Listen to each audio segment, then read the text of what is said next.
Okay, there we are. Hello, everyone. I took a little bit today. Like, I'm 3 minutes late. Well, more like 2 minutes considering. Because I was cleaning stuff on my PC and I did not notice what time it was. Remember to be very careful with your PCs, people. Now I'm just moving the mic a little bit. Sorry, it's been a couple of days. Like, I don't know how to explain how hot it is today. And how hot it's been the last 3 days. Like it rained for 3 days, like consecutively. And then it started, you know, not raining. And the humidity has made everything terrible, and it's like 40 degrees Celsius. So yeah, I'm suffering. So if I sound terrible, it's probably because I am. So right, we were supposed to be checking this guy's thing. Let's start checking his cookies. Tea and rice crackers. Mr. Canis clearly doesn't lack for comforts. I can think of worse ways to spend my time in jail than drinking tea and playing chess. I thought this was maximum security, no maximum comfort. How come nobody else gets the special treatment? Complaining to me isn't going to help. Perhaps you should take it up with the man instead. Yikes, no thanks.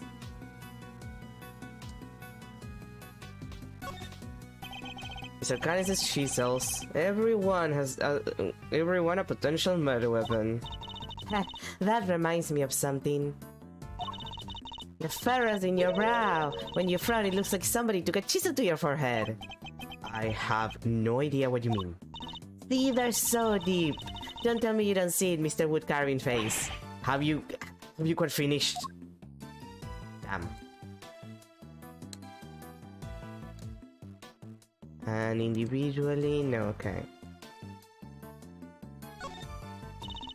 Look, Mr. Edward, that chisel on the floor is a bit smaller than the others. I'm no woodworker, but perhaps it's an all-purpose one that can be used in a pinch, regardless of the job. An all-purpose pocket chisel. Makes sense. Always nice when your tools are useful and easy to carry. Is that your opinion as a thief? Nope, it's my opinion as a great thief. I walked into that one. And the chess set. Sir Canis' chess set complete, with his special dog piece. That's not a chess set, that's a whole chess table with legs. Looks like it might be worth something too. It's not inconceivable, some of them are, and this is quite nice. And this is quite a nice one. I never would have pegged Mr. Canis as a chess fan though. What with the whole Eastern aesthetic he's going on, I thought he'd be more into Go. Yeah, or like, what's the other one? No, I think it's Go, but like there's another one. Until I confuse. No, it has to be Go. Yeah, no, the one that looks like chess is Go. Go, huh? Can you play? I can play Go Fish. Not the same thing, Kay. Not even close. Alright, Missile. Hi, Missile. Oh, what's the matter, boy? Wait, is this cake what you were after? Waff, waff, waff, waff, waff, waff, waff, waff, waff. Whoa, down, boy, stop that. Waff, waff, waff, waff, waff, waff, waff, waff. No, you can't have it. Dogs can eat chocolate, you know that. If you won't behave, I'll just have to eat it myself. Not bad. That's so real as how the chocolate bugs stink in there. Not sure everybody agrees though. Tommy, I wanted some. Daring of you both to assume the food in a prison is safe to eat. Well, daring or dumb. So anyway, it looks like it really was Cake Missile was tracking. Talk about a waste of time. I suppose we got or just the sets. But the little guy is definitely capable, right? Sure he is. It was just a blip. You follow the right scent this time, I promise. Sick boy.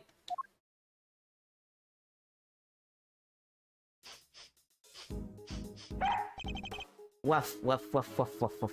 But also, can I point out that it's very weird that he would go to the chocolate cake after smelling like a corpse?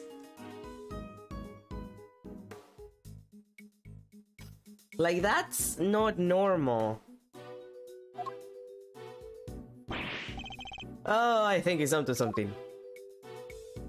Running, running, running. Always keep on whatever it is, it's in there. Mr. Carcerato's cell. We need to take a look inside. Detective, call the guard. Yes, sir! Thank you, officer. A question before we begin. Is the prisoner, Mr. Carcerato, still in solitary? No, sir. He came back a little while ago. And he was here for the noon roll call. I guess he must be on work duty someplace. I see. Now, if you would be so kind as to open his cell. Yes, sir! Gotta lose 20. That's like 10 kilograms, 5 kilograms. No way, he has a poster of himself. And right next to it is... looks like he never lost the habit of making weight for a fight. Once a boxer, always a boxer, I suppose. I see he also has quite a collection of supplements. Muscle protein, hustle protein, soul crushing protein. Yeah, that's a lot of protein. Surely nobody trains like this for nothing.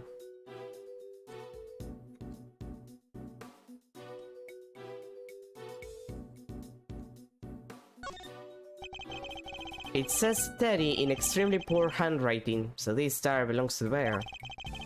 I wouldn't have thought it, but Mr. Carcerato and his Earth sign partner seem really close. Well, this takes me back. Hey, Mr. Edward, did you have a swing like this as a kid? Not that I can recall now. So, what did you do for fun when you were a kid? Chess, golf, flute practice. Did you have any friends? Why would you even think to ask that? You did have, but like 2. So, how many minutes do you think this timer is for, Mr. Edward? Well, Mr. Carcerato's a boxer, so 3 minutes would be my assumption. Same as the length of a round in boxing. Thank you for playing, but the correct answer is kinda maybe about 2 minutes. Why? Because there's a crack in it, and a bit of the sun spilled out. Why does it hurt so much when she's right? Let's see, anything else? Before I check the obvious. Just this. I'm surprised that they give the prisoners heaters. Unusually kind, or unusually careless. I wonder if he uses it all year round. To help him lose water weight, maybe? Sheesh, I hope his furry friend can deal with the heat. Yeah, that's a polar bear. Like, he's literally torturing that poor polar bear. I'm sure they've learned to sweat things out together right now. These punching... but... God fucking damn it, I could have finished reading. Oh, wait. This punching bag has certainly seen some use. Thank you. Hehe, what breed were you again, Miss Al? Sure it wasn't a boxer? Waff. Waff. Waff. No way. No way indeed. Quickly, detective, move the sandbag aside. Yes, sir. Aho! Could this be? Waff, waff, waff, waff, waff, waff. Whoa there, wait, missile! I'm going in too. Wait, stop! There, I'll get her. That's tight. I shouldn't have eaten that cake. He's gone. Well, I'm not going in there. Guess I'll just have to wait.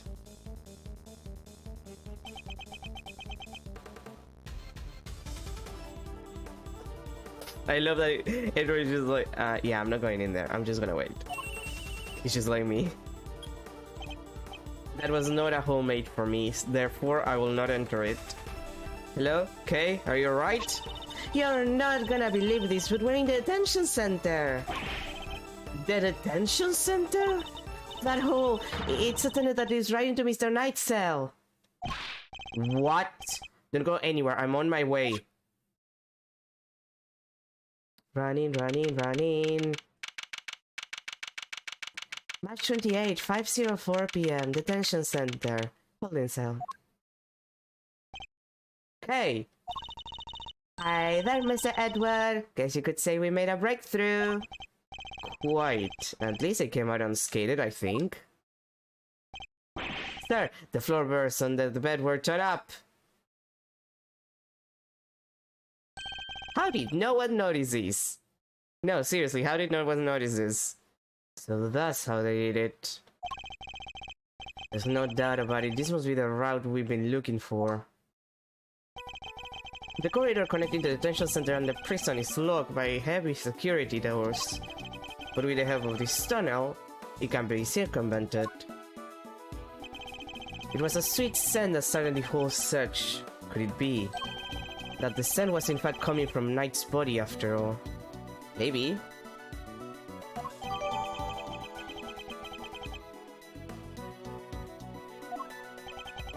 Incidentally, Knight's body was covered in dirt that might have come from being dragged through this tunnel.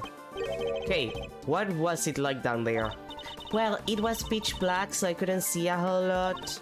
Luckily, my camera has a flash, so I took some pictures. Let's see what you capture. Look at that! Spoons, a fork, I guess these were for digging the tunnel. That aside, are those footprints? Footprints even, from a dog perhaps.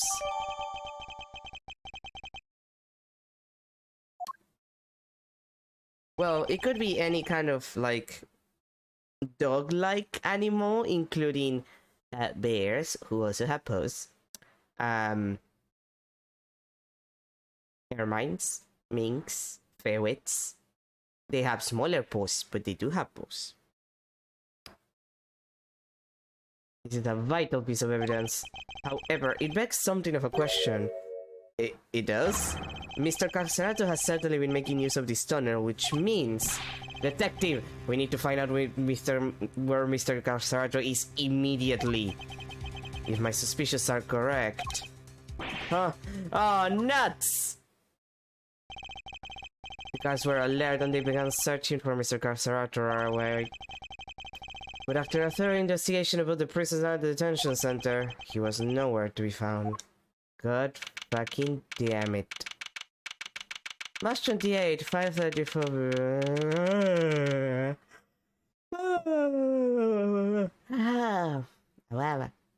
Sorry, MCP.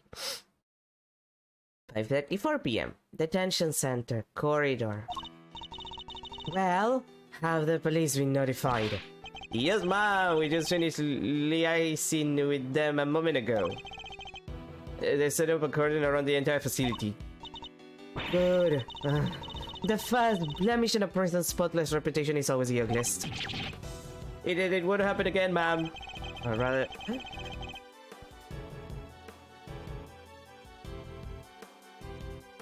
I'm starting to think that it's when it's hot that I get like... You know... Everything, yeah. Like I get sleepy, I yawn, I need to... Oh god. I'm starting to sneeze. There we go. I think it's the heat. Maybe it's just the heat that causes me this amount of suffering. And nothing else. A rather different Warden Lagarde to the one we've seen so far. Oh god damn it.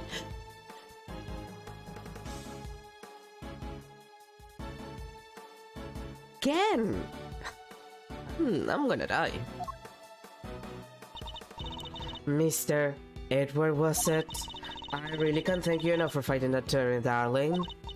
Sadly, it may have been too little too late. It seems he might have already left the building. I'd say that's unlikely, Warden. After all, there's a security gate at the exit to the detention center.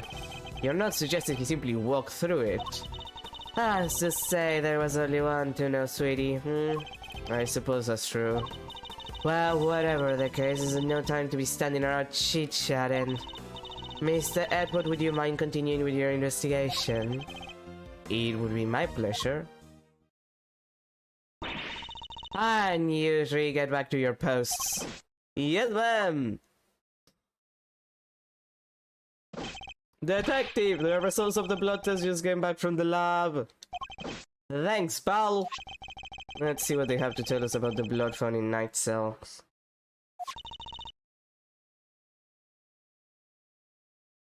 Righty. What does it say, Mr. Edward? They've identified the blood and it's Knight's. Hell yeah.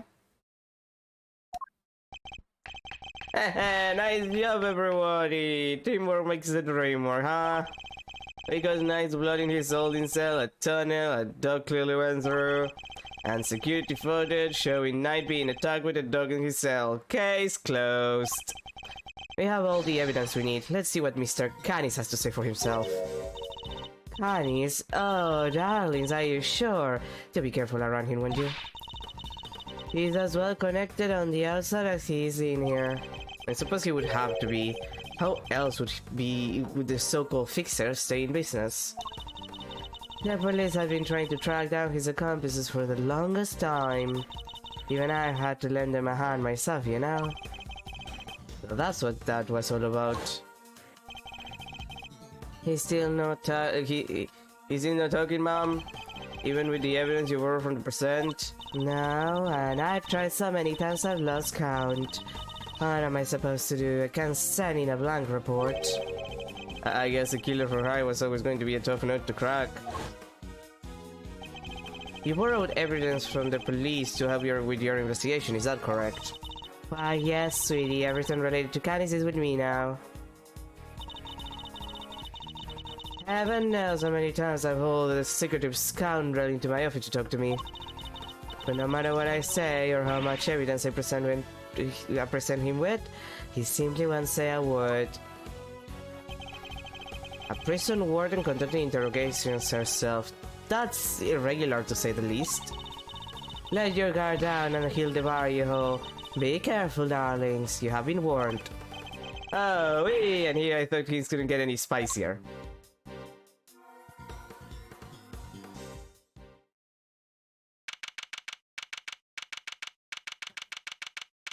March 28, 5:55 p.m. Prison, maximum security. It took me a second because I noticed those two were here, and now I'm upset. I don't want to deal with them. Judge Gavel, I didn't expect to find you here. Bitch. We have been conducting inquiries, which, given that we are in charge of the investigation, is highly strange. What is strange is that you are still here, Mr. Edward. I gave you a warning, did I not? I told you that your badge was at risk should our paths cross again, and yet here you are. I am sorry that you thought that I might be so easily discouraged, Your Honor. But I am not about to let the truth slip from my grasp, no matter what you or the committee might say. I am here to present a certain someone with evidence that you yourself should have uncovered. You have more business with me, I take it, Mr. Edward?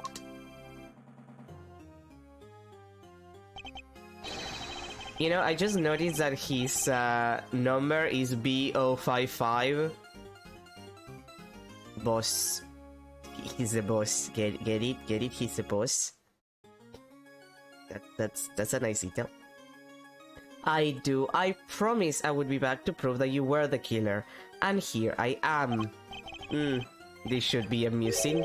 Very well. Whenever you're ready. Objection! Not so fast! We have some truths of our own to share. First-rate deductions, in fact. Indeed, we are now more certain than ever that Simeon Saint was the murderer.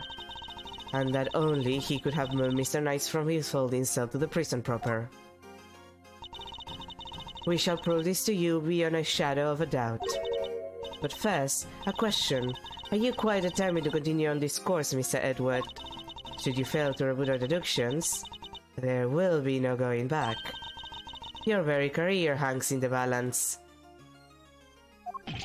What? You mean you took his badge if you don't like how this goes? That's intimidation. Not at all.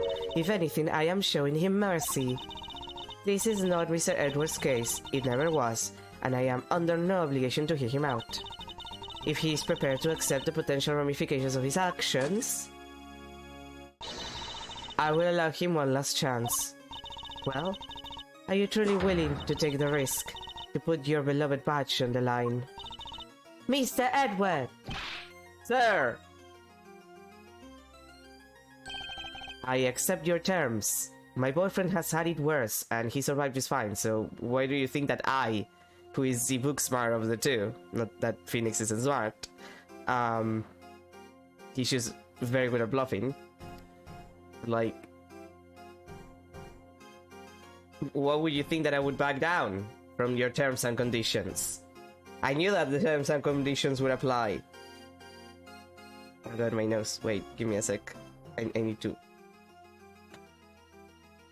God, I hate the heat. I can't wait for it to be winter. I'm still in summer, I'm already waiting for winter. I am confident of my reasoning, and what's more, I am representing the firm of Edward & Co. Just like your daddy would have wanted to. And I do not intend to besmirch its name. Damn. Well, I guess that adds a kind of a layer to it, the fact that, like, this is the backdrop for this. You know? No comments from the man? My duty will be done, and I will not be intimidated. Very well. Let us see whether you are brave or simply reckless. It's a little bit of both. By the power vested in me by the almighty goddess of justice, let this judgment commence. Eustace, if you will allow me. Fine by me. He's all yours, Gavel. He is an idiot. Oh, Knight went up in the prison proper. Okay. You are aware of the incident involving Mr. Knight the day before yesterday, I assume. He assaulted an innocent guard and stole his keys. Later, in the middle of moving a large animal cage, Mr. Saint stopped by Mr. Knight's cell for a little visit. That's when Mr. Knight stole out of his cell using the keys he's stolen. He slipped into the cage, and there he hid as he was wheeled to one of the prison workshops. It feels that she was going to bring on Mr. Saint going to Knight's cells. Well, yeah, clear. Now, the thing here is, like, I'm trying to think, like, what's gonna be my strategy here? Yesterday, after you so kindly made us aware of the security camera footage, we decided to take a look at it ourselves. Perhaps you would like to see what we found. This is a still from the footage we received. Mr. Saint is speaking with Mr. Knight at his cell. Correct. You will also note that he has positioned the cage in such a way as to obscure the camera view. It is this blind spot that Mr. Knight exploited in order to enter the cage undetected. Okay, sure, but like... problem with that...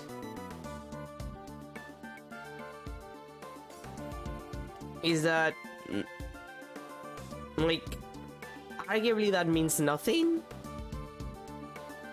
Like, the issue with her entire argument is that ultimately it doesn't mean anything because, like, we don't know when he died.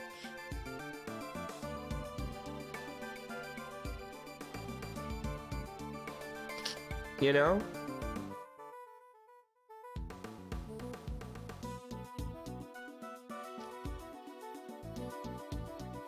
Or rather... we don't know if this is the moment where he died, and he had to be there to be transported inside. Unless she's saying that he got killed in here, but then, like, people would have noticed. There's also no proof that he stole the keys, like, we don't have any proof of that. And we do have the video of him getting attacked by the dog, or at least someone getting attacked by the dog in that cell, so... like, the explanation makes very little sense because the timing of the events is very vague, if not completely, like, incorrect, for her to be putting this as something that happened without the intervention of the dog, and like this should have happened before the dog situation. So like if the dog killed him, which is the most likely scenario, like this thing doesn't mean anything. Has done deduction based on what can be observed, wouldn't you say? A blind spot, which means that the camera wouldn't have been able to capture the moment Knight entered the cage, if he did at all. So it's still possible that he didn't actually leave his cell at this point. I don't get it. Why would Mr. Knight want to hide in the cage? There is really only one possibility: he intended to escape. A prison break! That's so cool! Mr. Cancerato, Mr. Knight, everyone's doing it! It's the hottest new activity for the summer. I have to step up my game! Okay, now is really not the time. Mr. Cancerato's escape is no laughing matter. It is my belief that Mr. Saint helped Mr. Knight with his escape attempt. That is to say, he was his accomplice. Okay, but like, that once more begs the question. If his idea was to let him escape, he could have just taken him out. Like, taken the... Like, the logic here doesn't logic by the simple fact that if his idea was to help him escape, like, if Knight's plan was to escape, Simeon could have just taken the box out with the excuse that he brought the wrong one. Knight leaves, he takes the box in again. Like, he has no reason to pass by the jail proper, technically. Whoa, go Simeon! That wasn't a compliment. I understand that the cage was briefly taken to one of the workshops. I imagine that had things gone to plan, Mr. Knight would have remained in the cage until after the show, and then removed from the premises along with the rest of the circus's equipment. Okay, that's more feasible, but like, it feels too risky to leave someone who's trying to prison break for hours on end there, because the second people notice that someone prison broke, they would be looking inside to see if they're still in the prison proper. Unfortunately for Mr. Knight, Mr. Saint had other ideas. He killed his friend in cold blood. Judge Gabel's argument seems reasonable. No, it isn't. Like, why would he help him escape just to kill him later? Why wouldn't he just take him out outright with the excuse that he got the wrong box? Or that he was lacking something inside of it, in the cage. Like, whatever. Like, there are a bunch of issues with this because it's very illogical. There must be a fault in her logic somewhere, and I'm going to find it. There's like a bunch of issues with her logic, Edward. Please.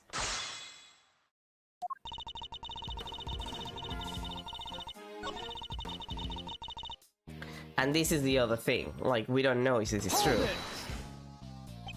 Do you have any proof that Knight stole the keys? I can't think of another reason for him to carry out such a brutal attack. Once the guard he assaulted regains consciousness, I am sure he will confirm or suspicious. I wouldn't be so sure. Perhaps I should press her further on the her reasoning. Sorry, but I believe there is a flaw in your reasoning. If Knight had the keys, there was nothing to stop him from leaving where he wanted. Why wait for Mr. Saint? There was no need, surely. He chose the option he deemed most likely to succeed. He stole the keys and hid them somewhere, then waited for an opportune moment to present itself. He hid the keys.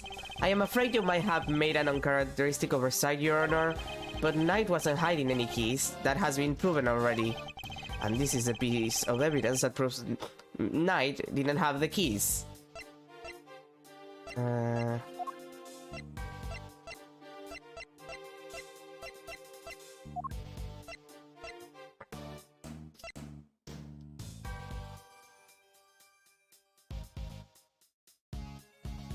Is it the keys?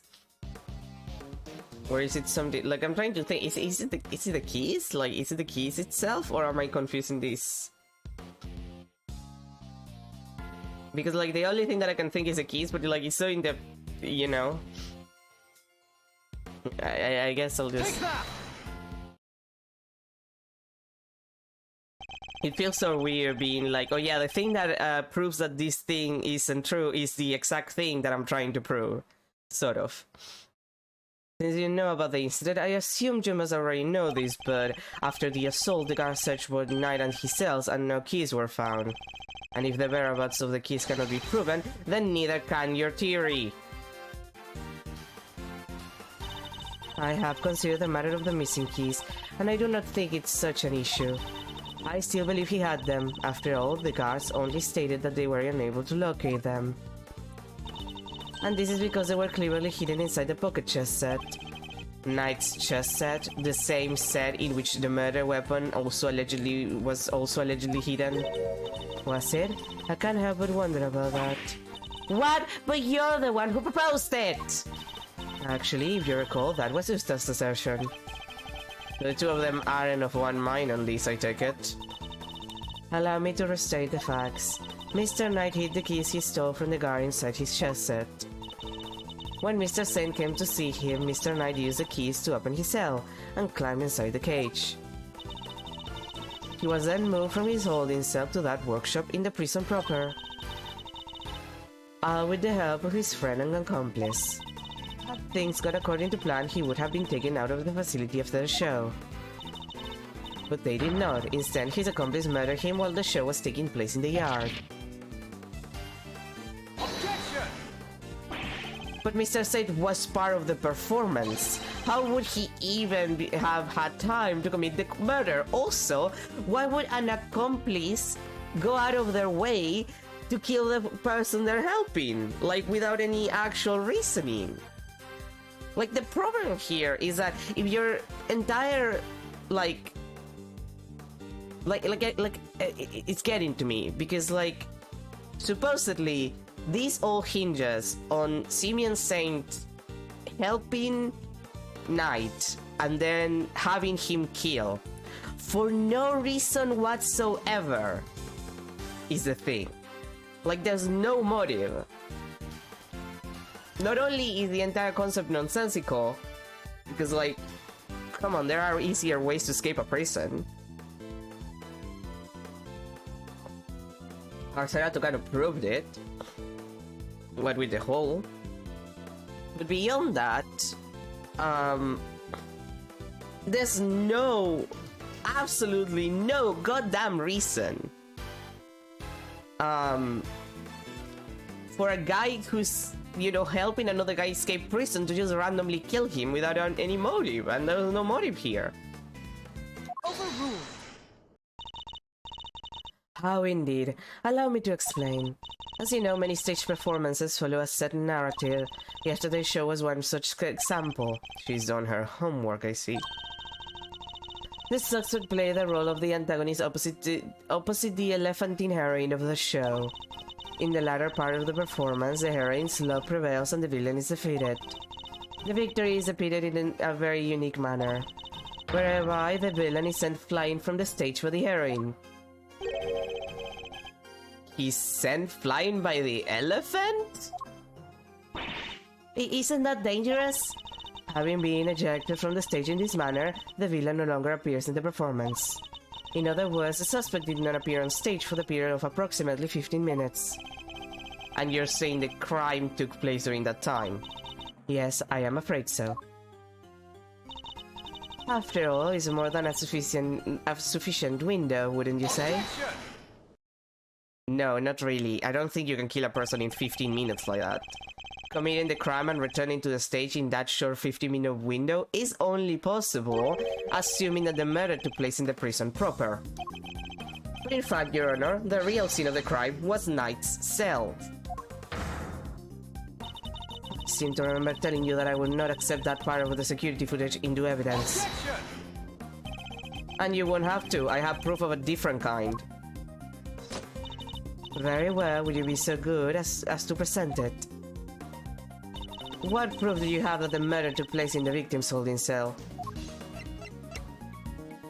What? Take that! This appears to be a photograph of a floor. Almighty Goddess of Justice, grant me patience. That floor you're so dismissive of, Your Honor, has traces of Knight's blood on it. Races, you say? Is this evidence reliable?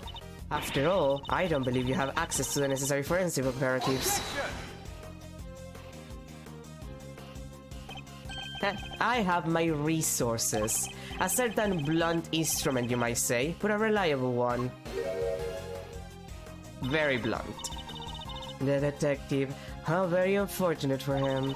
Perhaps before you decided to circumvent the law, you might have considered that the committee's influence extends to the police. Oh no, now Gummy's badge is on the line too. Forgive me, detective. I didn't mean to put you at risk as well. Oh, Edward cares, sort of. I will never enter the fact that Mr. Knight's blood was found. I will enter the fact that Mr. Knight's blood was found on the holding cell into evidence. However, Objection! yeah, bad luck, idiots. You're really on the edge now, Mr. Worthless.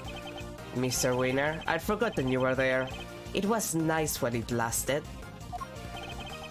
I just wanted in to tell you that your entire argument is one big inconsistency.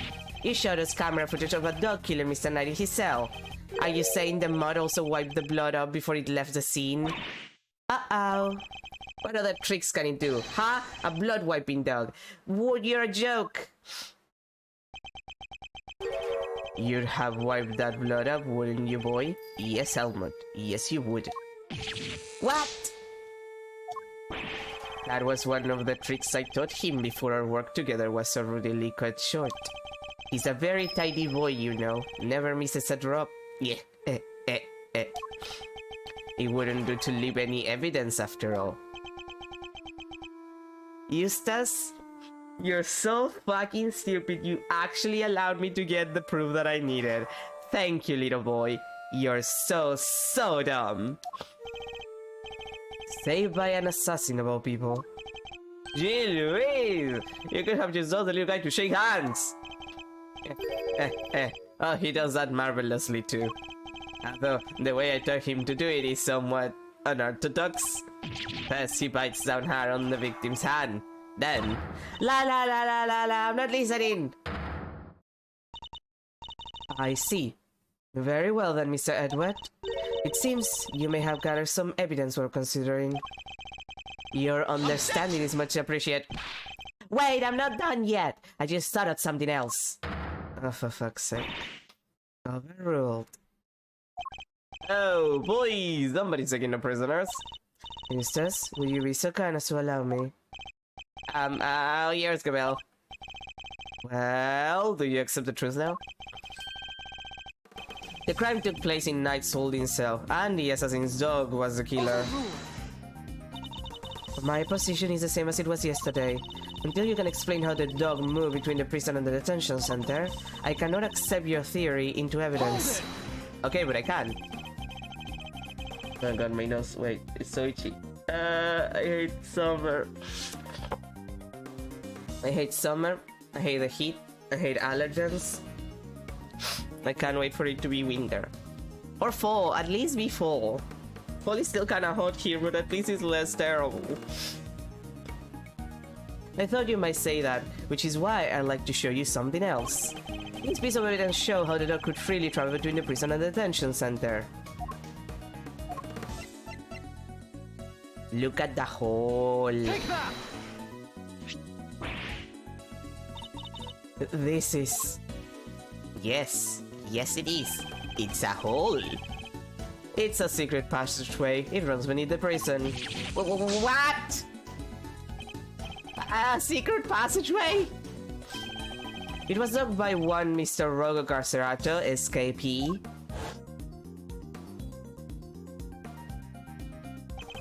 It leads from his prison cell to a certain holding cell in the detention center. Yes, the very one where the victim was being held. Well, this is certainly a surprise. To think that it was beneath our feet this entire time. Yeah, too much about, like, actually checking the entire holding cell and shit. Like, too much, like, so much about, like, actually checking the place and... Excuse me, my nose. Like, too much about, like, checking the place and knowing that you checked everything and, like, acting like you know everything, and then it's like, oh yeah, I just didn't notice a giant fucking hole under the bed. It's not even subtle. It's not a subtle hole. That's what she said. Mr. Canis, you knew of this tunnel, didn't you? Because it's the same tunnel that you used to carry out the murder. Ma'am, in the name of the Goddess of Justice, overrule Mr. Edward, you're out of line. How so, Your Honor? Evidence is everything, whether in a court of law or at the scene of an investigation. Isn't that your little catchphrase? Well, it just so happens that I have some evidence of my own. Bronco Knight's autopsy report. God damn it, now I'm screwed about the autopsy report. So this is what Phoenix feels like.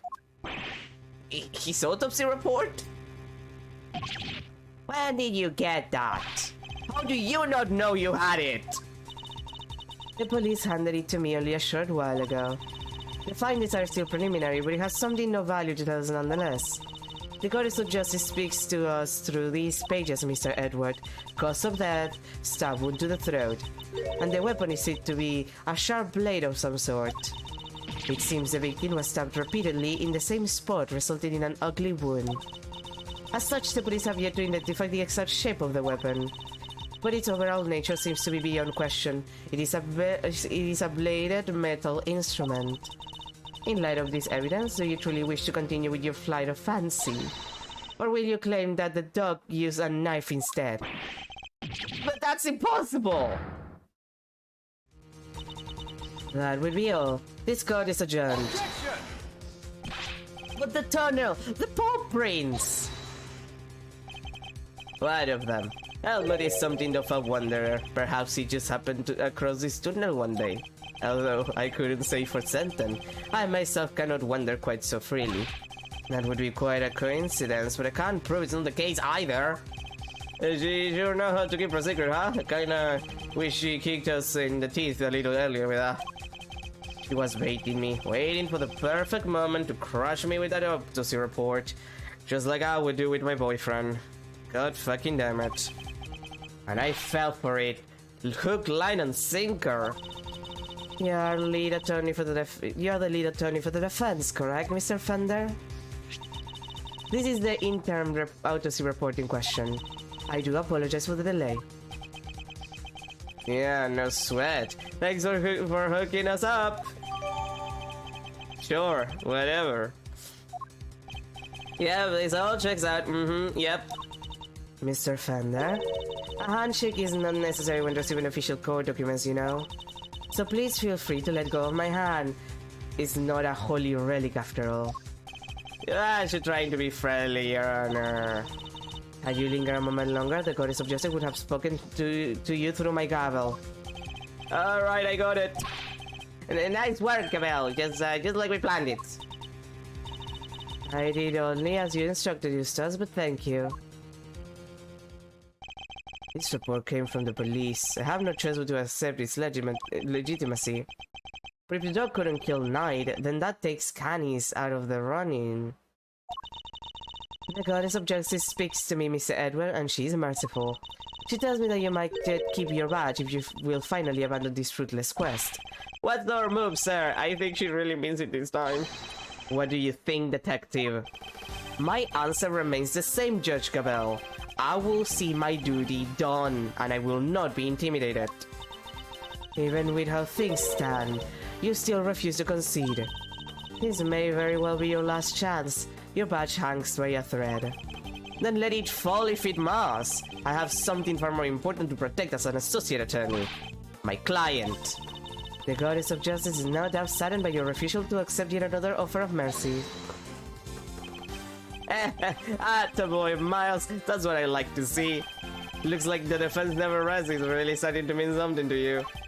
Credit to your old man, though. He's the one who said it first. My father? In fact, I could swear I saw Gregory spurring you for a second there. Like possessing you, like a ghost. Have you ever seen a ghost? I've seen a ghost before. You said that you're chasing your days in Von Karma's shadow. I didn't believe you at first, but I'm starting to. Thank you, Fender. Alright, kids. This is where the rubber really hits the road. That's what she said. But you're thinking, Capson, it's make or break time. If it's true that Knight was up with a bladed weapon, does our whole case really fall apart? A bladed weapon? Of course! There were 5 chisels in Canis' cell when we last looked. A former assassin certainly wouldn't struggle to commit a murder with a tool like that. In which case, the weapon that killed Knight was...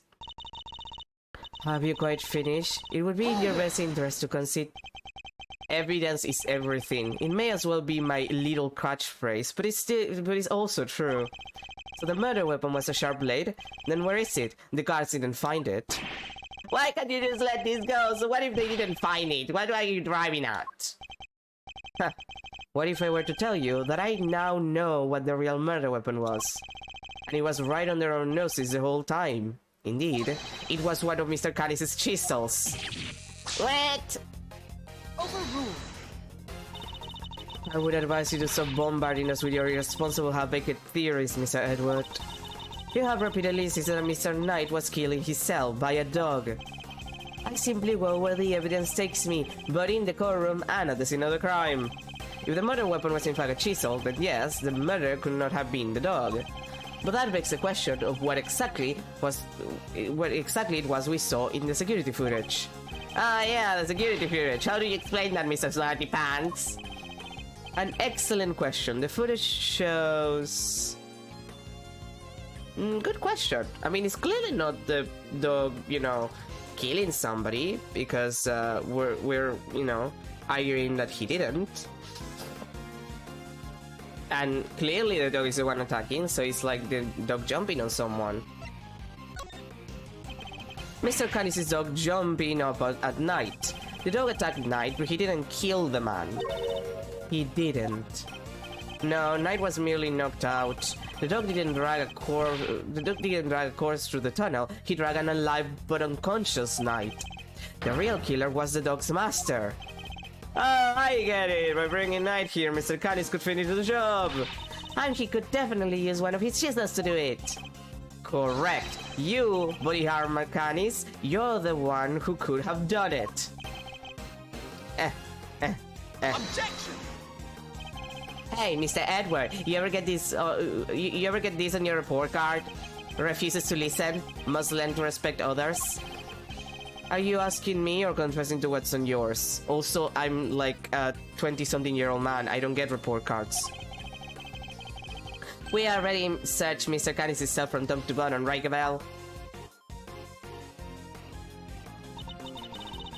Yes, we inspected his chisels, all 4 of them. There wasn't a single speck of blood. Hold it! Yeah, but there were 5. Why, thank you, Your Honor. You have just confirmed my theory. I have.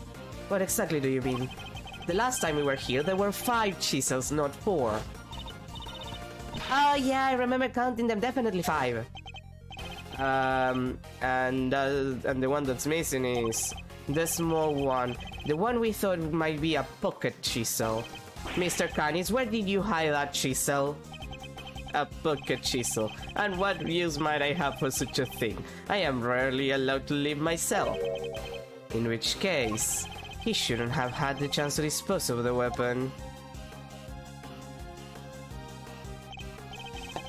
You've dug your own grave, Mr. Canis.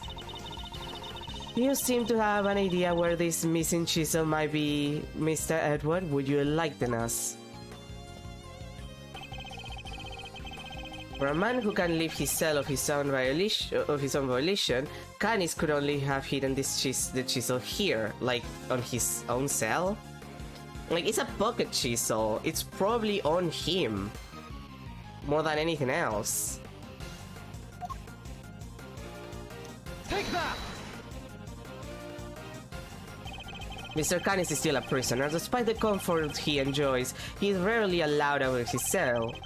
He could have given the chisel to his dog to live somewhere, but that would have been far from ideal. He would have no way of guaranteeing where it might end up. Intriguing. Do go on, Mr. Edward. Furthermore, this room is the one place where a bladed instrument wouldn't raise an eyebrow. 4 chisels, 5 chisels, who's counting? A fact he took full advantage of. Ah, they all keep the incriminating evidence close routine. Classic. Objection! But I searched the whole cell myself, and there's just nowhere he could have hidden it. Objection! I am certain the murder weapon is here, and that the reason why no one has found it yet is because it was hidden in such an ingenious manner. Do enlighten us, Mr. Edward. What was my ingenious plan? Think, Miles. There must be a hiding spot he could make use of. Think about when you came here previously. What are you missing?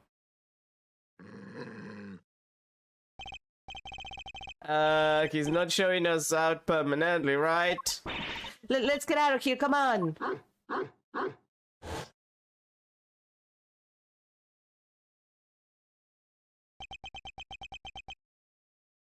Helmet. The dog! He hasn't made a sound today. When we were here before, he barked and growled repeatedly. Canis even encouraged him to do so. That must be it. I knew something was off. I can hardly believe it, but I think I know where he hid the murder weapon. Giving up already? I expected more of you, Mr. Edward. As well you should, if you would give me a moment. But this piece of evidence shows where you hid the murder weapon. The dog. Take that! Your dog. He seems unusually quiet today. Oh yeah, like last time when... Mr. Canis, if you would be so kind as to open Helmut's mouth. Oh, come on, he hasn't barked because he's a well-behaved boy. I had to order him to last time. Then order him again, this instant. It's not like we're asking for the world, Mr. Canis, or do you have something to hide? If you insist. Come on, Helmut, open up.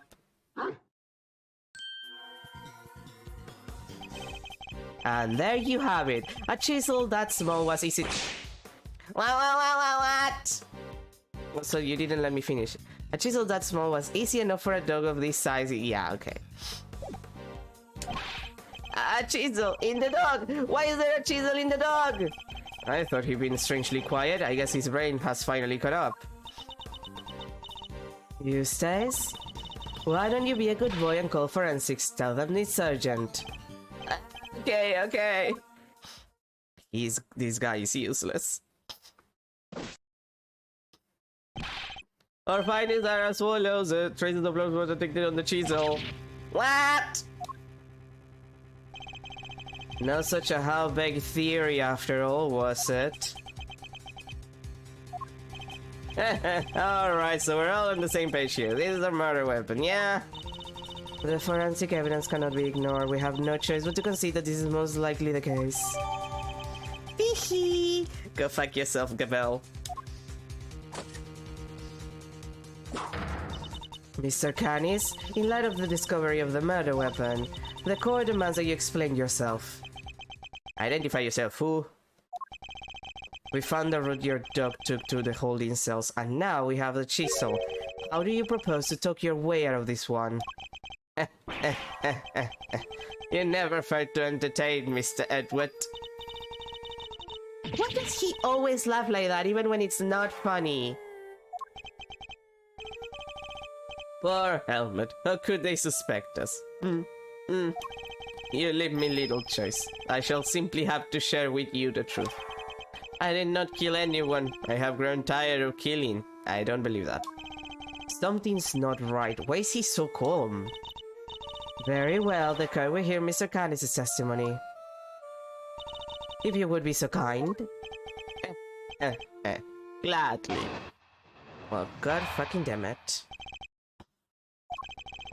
Perhaps you might begin by explaining what you believe my motive to have been. I never knew this knight. I had no contact with him, not connection whatsoever. Even that this is the case, why would I possibly wish him dead? Could it be you are suggesting that it was my canonic companion who had the motive instead? Helmut only bares his fangs when I tell him to. I am not so bloodthirsty that I would kill a man I did not know. You're a professional assassin. Your work is to kill men you do not know for pay. Like, that is what you do.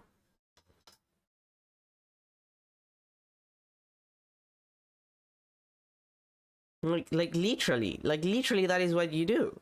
Also, you did not knight, you were chessmates. I mean, when he puts it that way.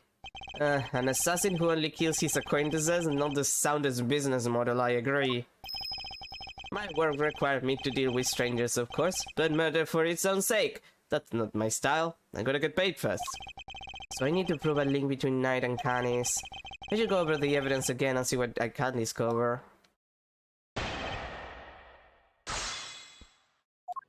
I mean, I know that they have a link. They were chessmates.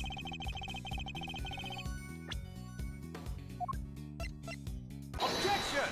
They were chess friends, even. You're getting sloppy, Mr. Canis.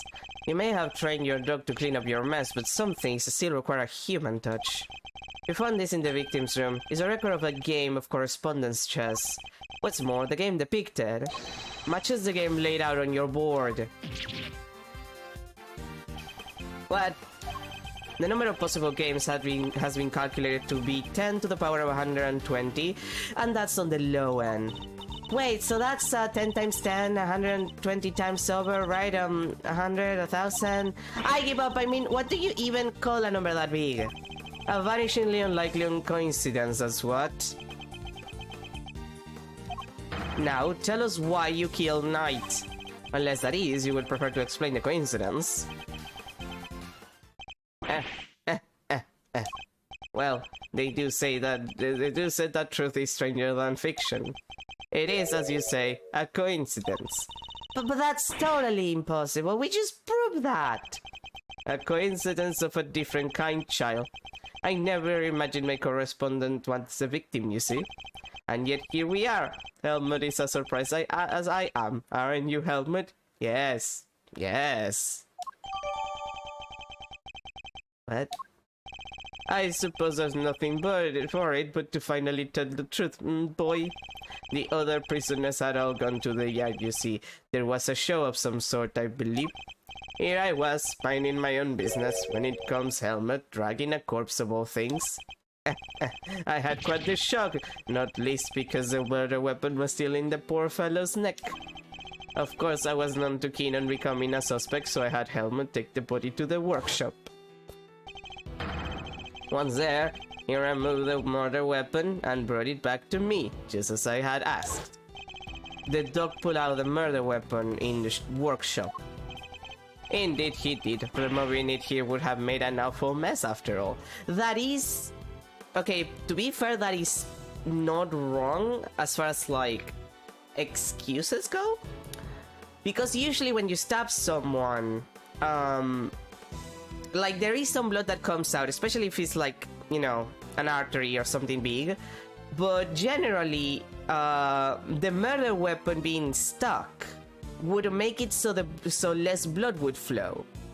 I don't know if it would staunch the flow of blood enough for, like, this dog to drag it, like, to drag a corpse and leave no marks whatsoever. It's very unlikely, especially if it started bleeding before in, like, Knight's own cell.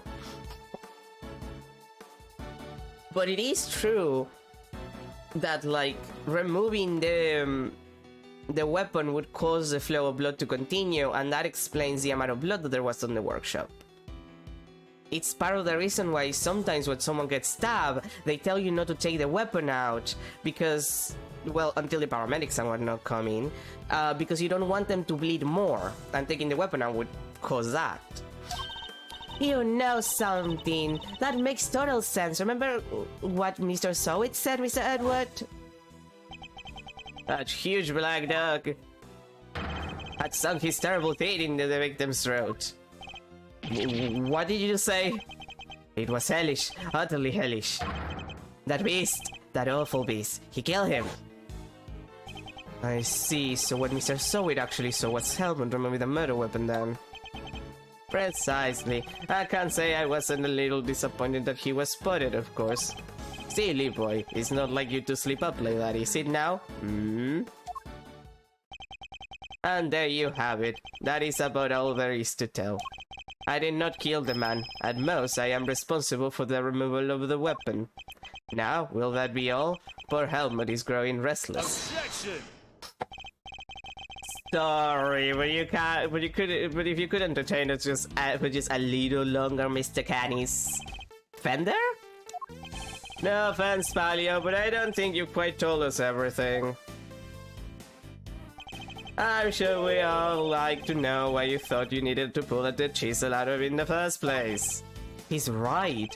It makes sense that he would remove the body to avoid suspicion, but Canis had no reason at all to recover the meta weapon. The mute one isn't as dumb as I thought. Please answer the question, Mr. Canis. It was because of the bell. The one attached to the chisel, and the one around Helmut's neck. Have a very distinct design, if you will. Of course, they were something of a trademark of yours, were they not? I don't get it. How does that even work? Bodhidharma Canis, the blind butcher. His appearance was always announced by the sound of bells. The last sound his victims would ever hear.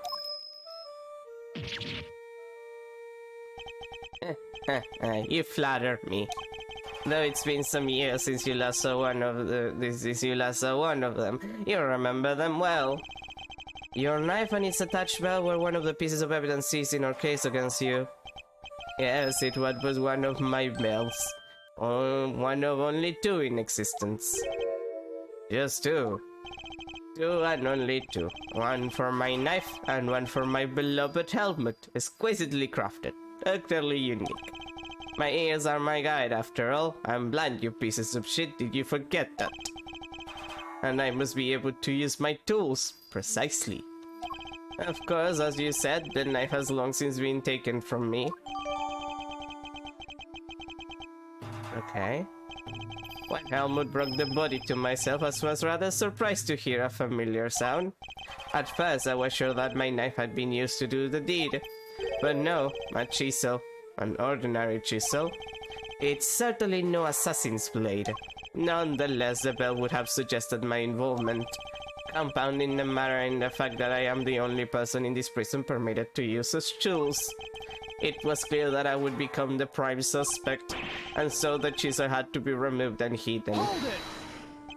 You still claim that all you did was have the dog move the body? That you had nothing to do with the killing?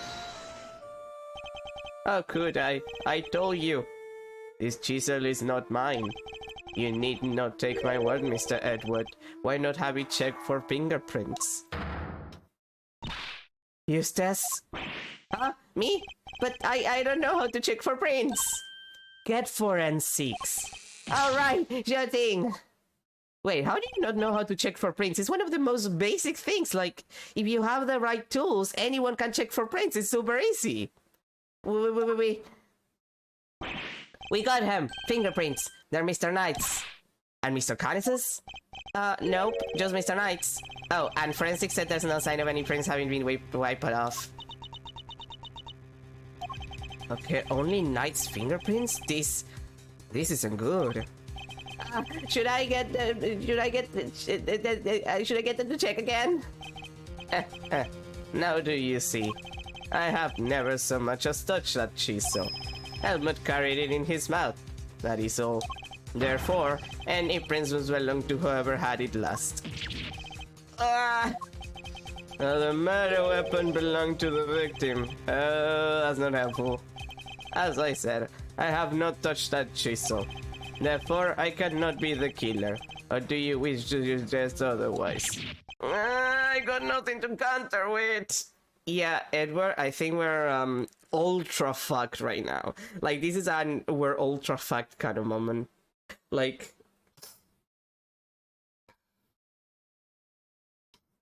I'm trying to think if there's anything that we can do. And there aren't a lot.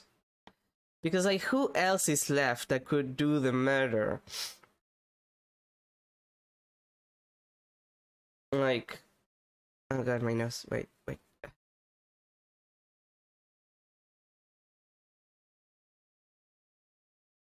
Okay, I blew my nose. We're fine for now. Who else is left?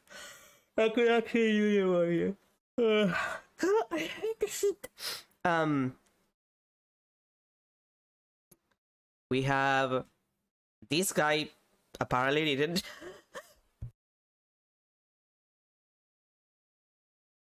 I'm literally going to die. God, I hate this. I hate it, and I'm sweaty too. It's the worst. This guy apparently didn't do it. Fair. We have other people who could do it. There's still Simeon as an option, but I don't think he did it. Like, not for nothing, it just seems very unlikely with the timing.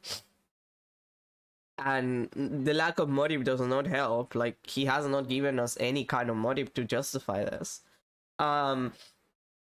Carcerato, who also has no motive but has more chances of movement. And then Lagarde.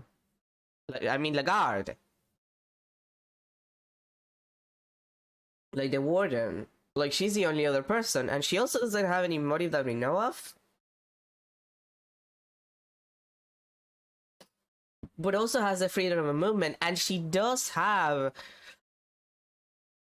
the stuff from Canis' case on her person. She said so herself. So she would have had the bell.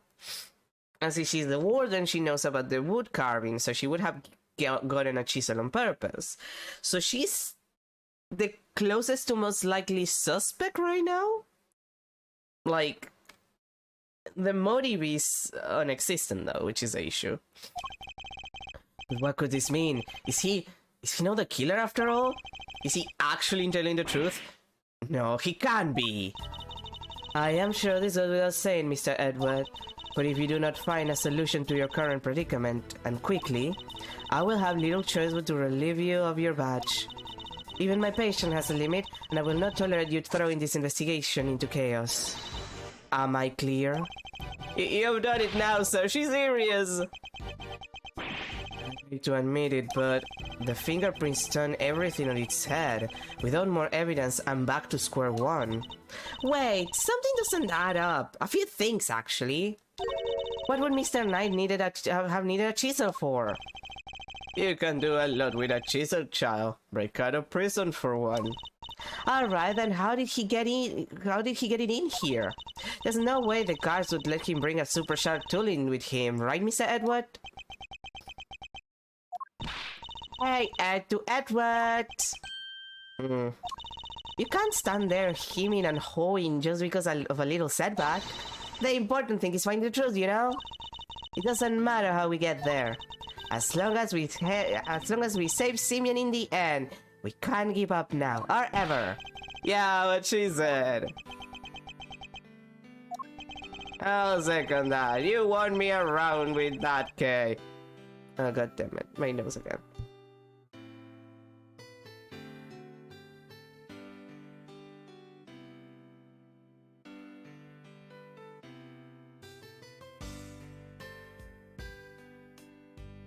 Me tend to know that you're not hearing me blow my nose, because it would be very annoying.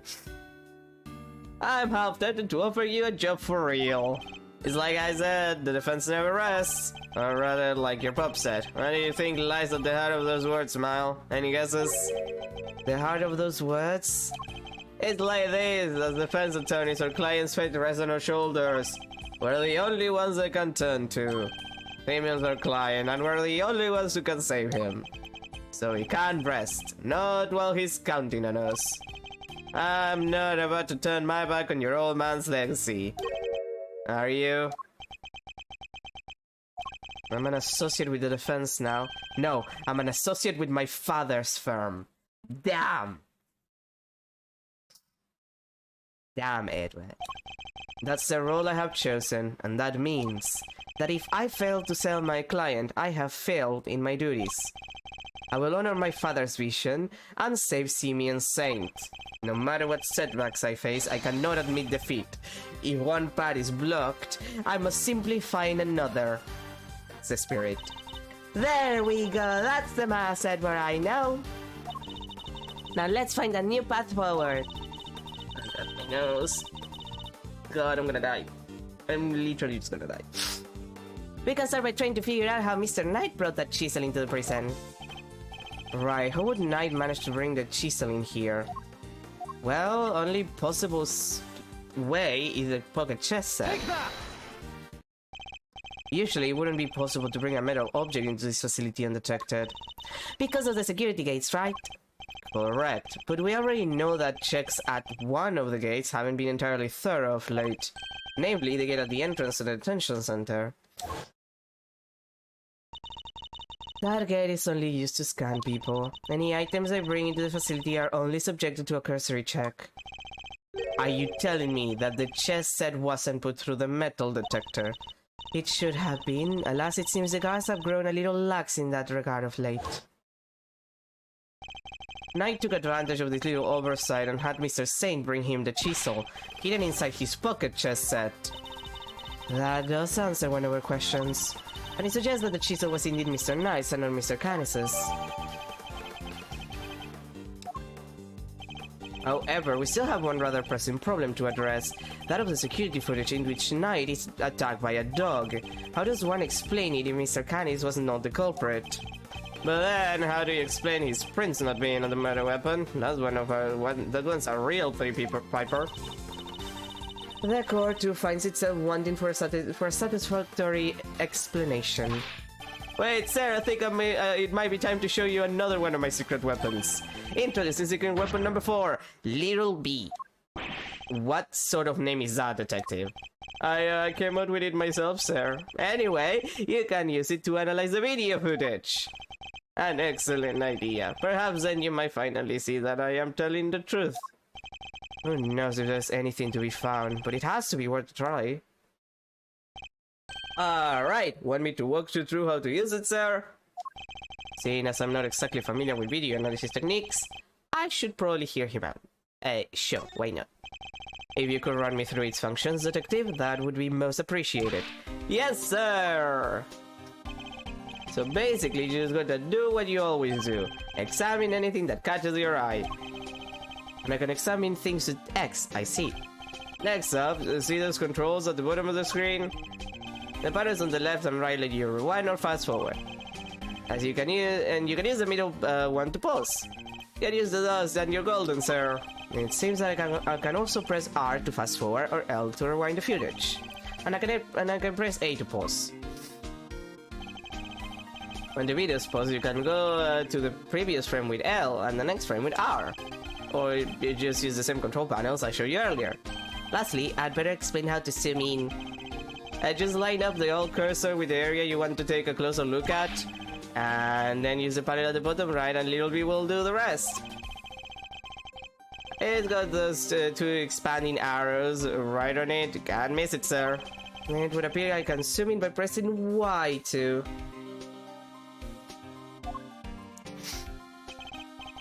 By the way, even when you're zoom out, even when you're zoom in, you can still examine stuff just like in regular view. Also, you can make use of previous and next frame to get a good look at what's really happening. Only thing you can do when you're zooming is play the footage, so there's that. I see. And how do I zoom out again? Just the panel in the lower right again, sir. See how it's gone from expanding to collapsing arrows on there? That's because you're zoomed in. And that's about sums it up.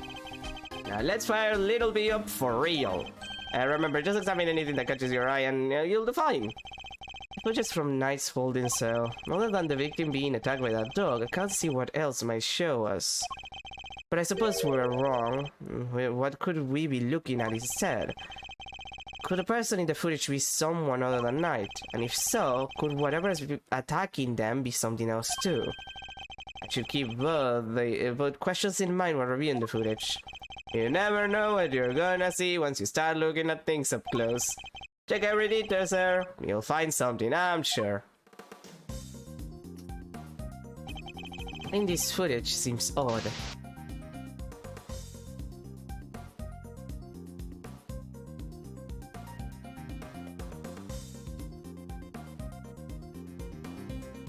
Wait.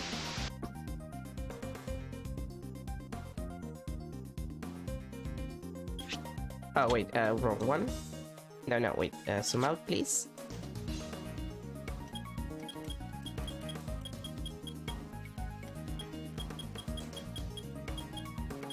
Like, I wanna be very careful because, I see what the issue is.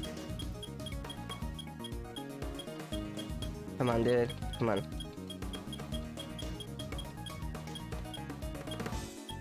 There we go.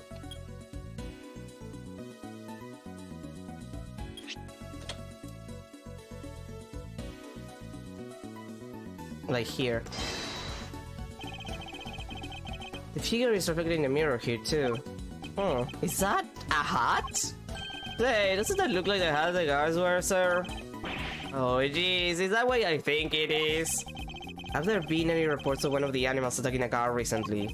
Not that I've heard of. So this may not be a guard at all, but somebody dressed as one. Perhaps it might shed a little light on the matter of that hat.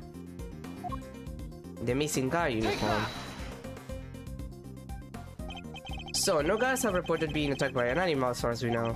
But we did hear about a guard's spare uniform being stolen. Could the person in the security footage perhaps be someone disguised as a guard? Someone attempting to escape without being noticed. A guard disguise! I guess it might work. Wait, weren't we just talking about someone? We were indeed. Someone who seems to have successfully made his escape. If the person in the footage is a knight, then the creature may not be a dog either. You're right, sir. Let's zoom in and check.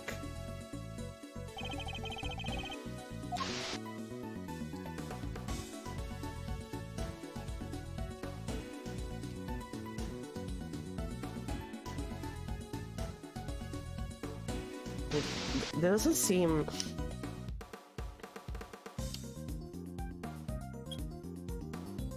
like...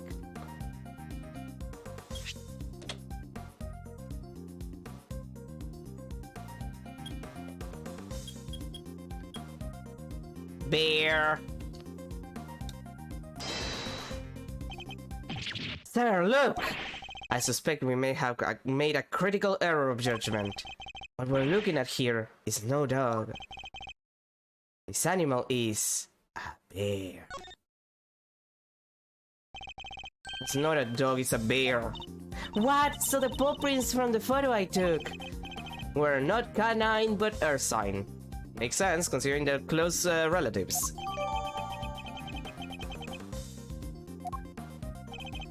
Bear, so could that mean? Yes, I think it could. After all, who else do we know with such a pet? We had assumed that it was a knight in the security footage. Well, it was his cell. It's hardly a crazy theory. Perhaps, but now that we know about the hole under the bed, it is no longer the only possibility. Whoever had access to the tunnel could very well be the one caught on camera. And who was that, Mr. Edward? Would you care to tell the court who you believe this person to be? The person in the security footage is... wait, wrong one. Probably Carcerato. Wait, how old are you? You're still 17? Shouldn't you be 18 by now? 37... Unknown age. You're also 17. God, you're pathetic. And you're 26, very young. Take that! I believe I know who our guardian disguise is. It is none other than Rogo Carcerato, the prisoner who recently escaped from this facility. Confident is him because he was assigned a polar bear cub as his companion. But the bear in that video is all black. Indeed, and we have evidence that explains why. The evidence that explains the polar bear dark fur is...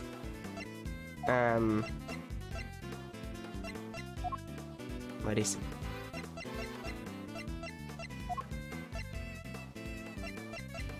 I mean the tunnel maybe? I guess it's like the tunnel would make him like get out dirty. Take that! You mean to tell the cause that this somehow explains how the white bear became black? I mean, he's dirty! Of course he would be black if he's dirty.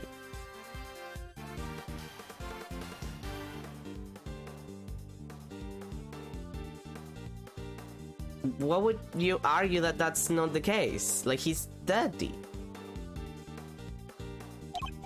Call me a dum-dum, but quoi? How does that even work, Milesarino? Indeed, do enlighten us. You don't need to tell me, I already know the answer.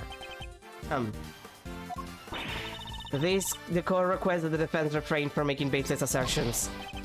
Yeah, seems that wasn't the answer. Mr. Casarato's fair. Mr. Zoe could have given it one of his treatments, right? Indeed, and the nature of that treatment may well hold the key. Your Honor, I would like to present another piece of evidence. Very well, may the goddess of justice guide your hand. The evidence... Okay, fine, it's a goddamn rubber glove. Take that! Recall, if you will, Mr. Frank Zoe's testimony. That's the rubber glove I dropped. Would you care to explain why it's so dirty? Oh, of course. That's mud from one of the pet treatments I've been practicing. I was giving one of the animals a mud pack right when the incident happened. I see. Around what time would this have been? Let's see. The show had already started, so around 9 AM perhaps. The thing is, the more mud I apply, the more in the zone I got, and the darker the animal's fur became. There's no trance quite like the trance one enters when one slathers an animal with thick black mud, that's what she said. While the circus performance was underway, he was giving one of the animals a mud pack treatment. And that animal could have been, indeed, our polar bear.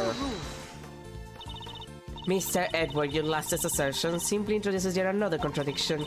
The footage from the security camera. I fully understand, Your Honor, and your doubts are entirely justified. Mr. Zoe mentioned applying the mud pack while the circus performance was underway, and this does indeed introduce a new contradiction concerning the security footage. It does? Yes, let's put it this way. When would you expect the footage to have been recorded, Kay? If it was taken right after he applied the mud pack treatment, it should have been around 9 AM. In which case, something isn't right about the footage. Really? And what's that? Well, new contradictions of the security footage introduced relative to when it was recorded. Well, it's the time. Take that! Mr. Zoe said he administered the treatment at around 9 AM, in which case the security footage should also show a time of around 9 AM. However, the timestamp says 6:42 AM. On the day of the murder, the prisoners all went out to the yard to watch the circus. All except three. Mr. Canis, who remained in his cell in maximum security, Mr. Zoe, who was administered a mud pack treatment in the workshop, and Rocco Carcerato, who had been awaiting that precise moment to put his escape plan into action.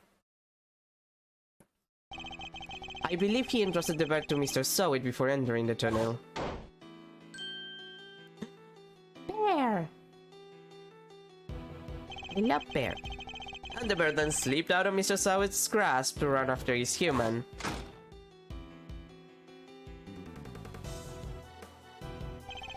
Mr. Zoe would have then left the workshop to pursue the bear, at which point he saw Mr. Canis' dog retrieving the murder weapon from Knight's body. It all fits perfectly except for the security footage, which should have been recorded from around 9 AM. However, the timestamp is 3 hours off. But why would the timestamp be wrong? Detective, I would like you to have the security camera examined. Right away, please.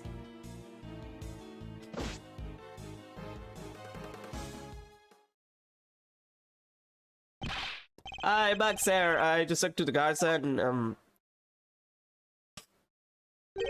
it seems like the time codes can sleep on these cameras if they lose power. What? They're pretty old, sir. Guess the clock stops when the power's off. Which would mean the power was off for approximately 3 hours at some point. Well then.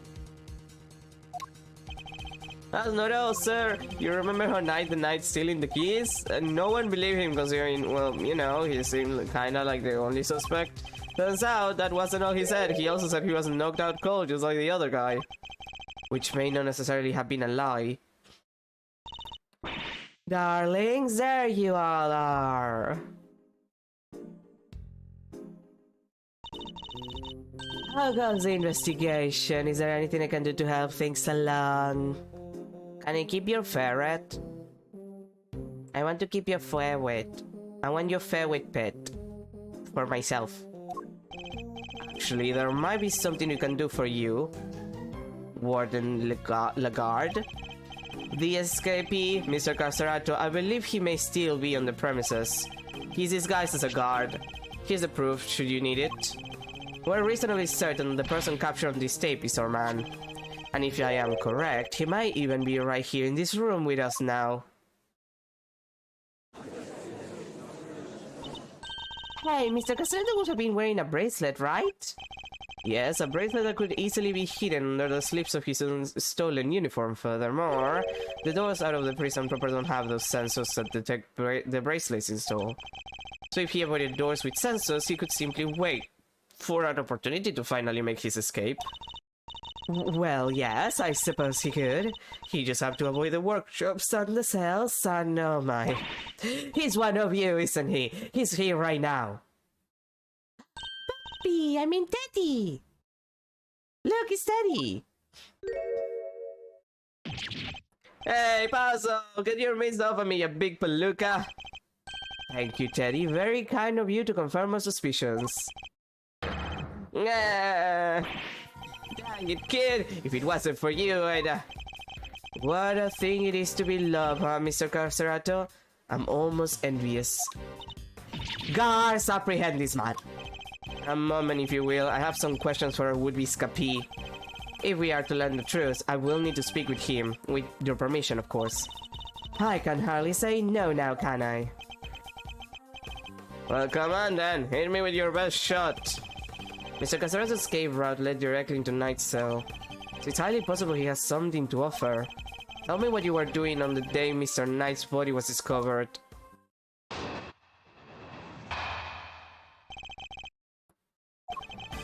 So it was you guys, huh? You're the ones who found my secret getaway tunnel?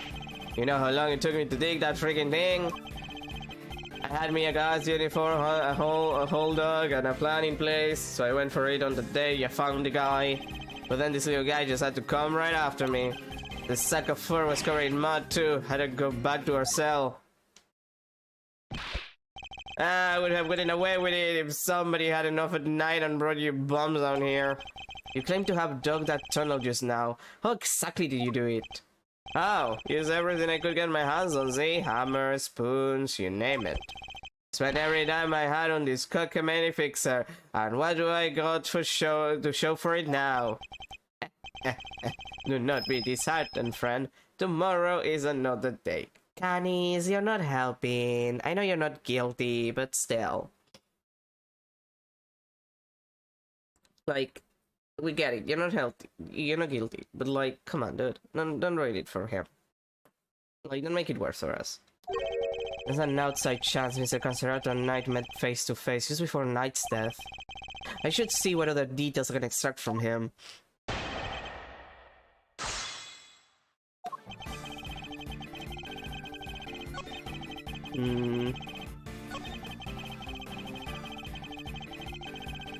Uh-huh. Hold it! The uniform, was it from the fixer too? Sure was. That he had something on one of the guards.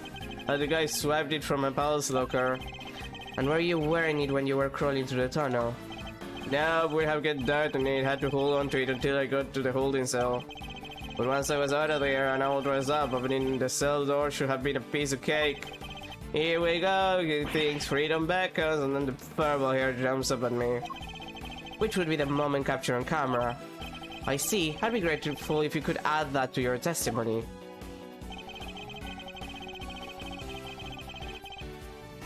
Wait, did you have the keys?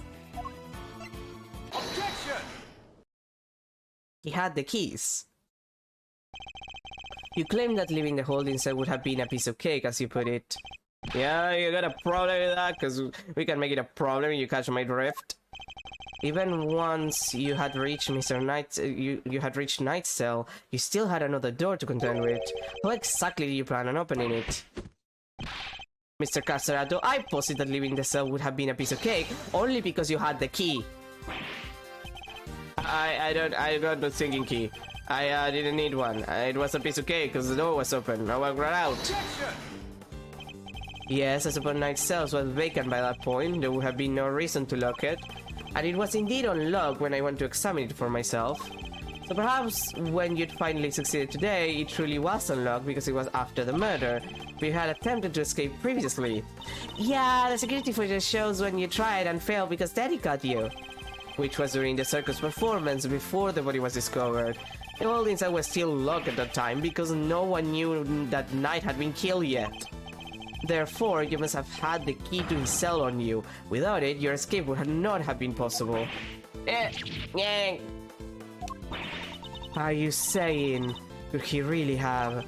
I believe he could, yes. The theft of the keys was, in fact, perpetrated by none other than Mr. Carcerato, he is the one who attacked the guard.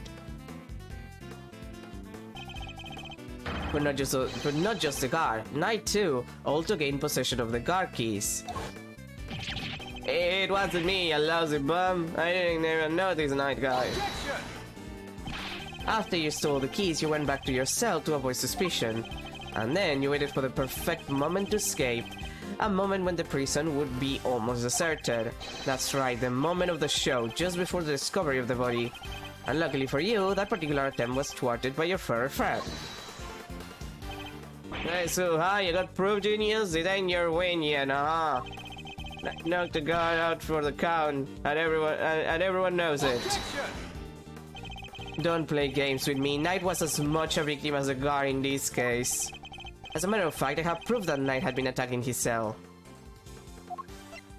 Alright, the blood.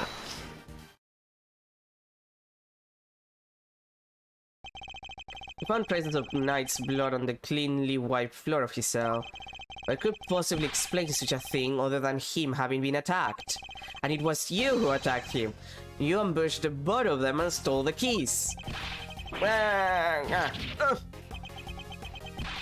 Iota. That's with you, huh? The newspaper wiped that blood up good. Ain't no way you should have found it. Okay, but why did you think you had to wipe it up anyway? If they checked the Knight and the guard's hands, they would have seen those two never came to blows.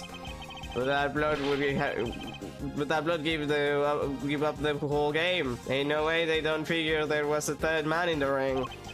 Plus, once they started sniffing around on the floor, they'd have found the tunnel in a heartbeat. So you wiped up the blood to buy yourself a little more time, so you could wait for a better opportunity. Sadly, the opportunity you sought wasn't good enough to get you clear of the prison, it seems. Now hand over the keys. Right in the kisser.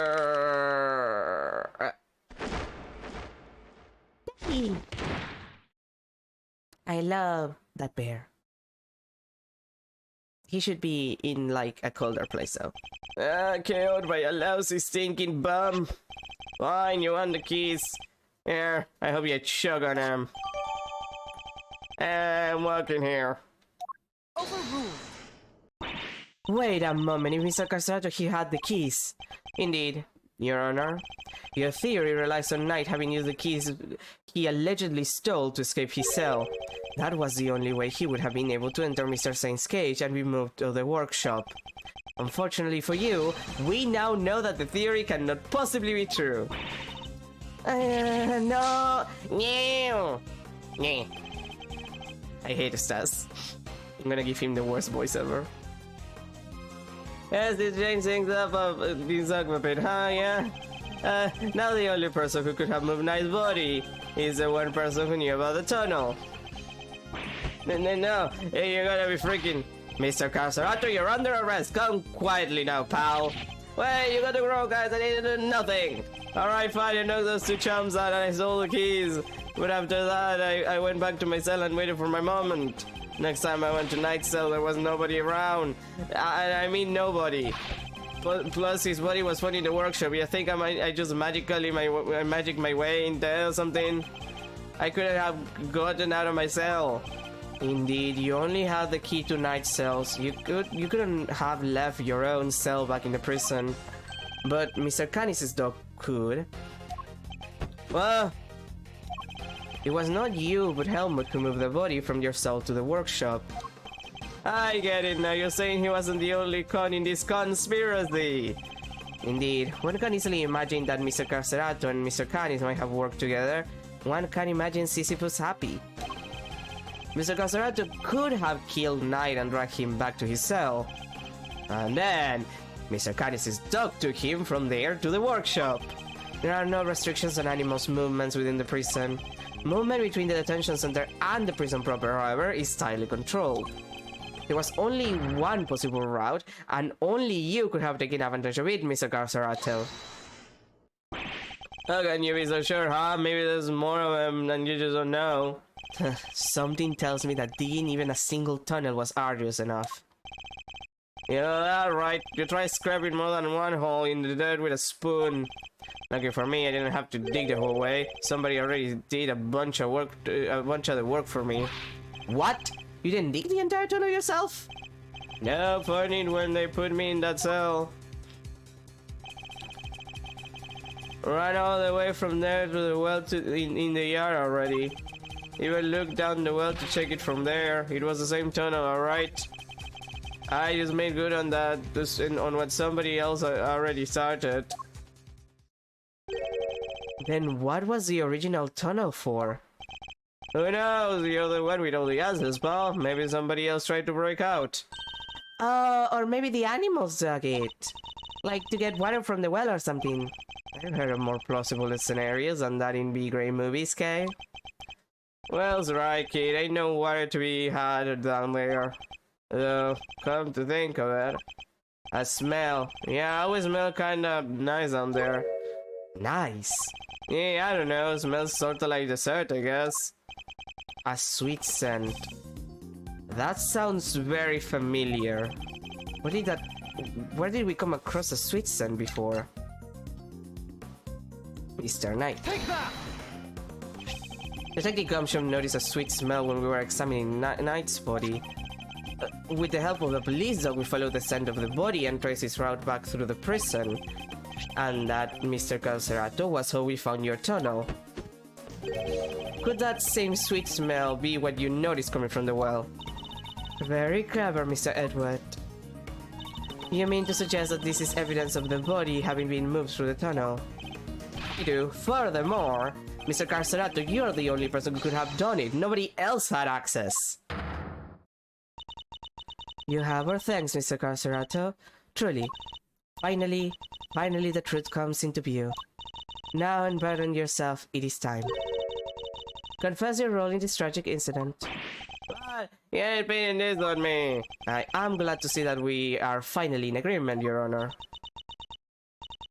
Oh, if only we were, Mr. Edward. Mr. Carcerato may have been an accomplice, but not of Mr. Canis. No, he was working with Mr. Knight. What do you mean? I do not believe that he moved Mr. Knight's body. Instead, I believe that he lent Mr. Knight the use of the keys he stole. You gotta be kidding me! Granted, it seems likely that he attacked Mr. Knight, but that doesn't necessarily mean that Mr. Knight was knocked unconscious as a result. And what if he wasn't? What if he and Mr. Carcerato had reached a certain agreement? What kind of agreement exactly? Mr. Knight was plotting an escape for which he required a means of leaving his cell. And here was that precise means, in the form of the keys Mr. Carcerato had just stolen from the guard. Mr. Carcerato himself would need to pass through Mr. Knight's cell in order to effect his own escape. Mr. Knight needed only to shout and alert the guards, and Mr. Carcerato's plans would be ruined. And so, the two struck a deal. Lady, the only striking I do is with my fists. My, still you deny it. So, We're agreeing that we still disagree. Mr. Knight had Mr. Carcerato lock his cell so that when Mr. Saint arrived, he could escape into the cage.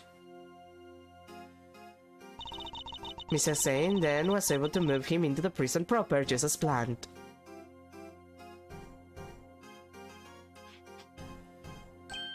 Aha! And then he took Mr. Knight into the workshop and did the dirty deed.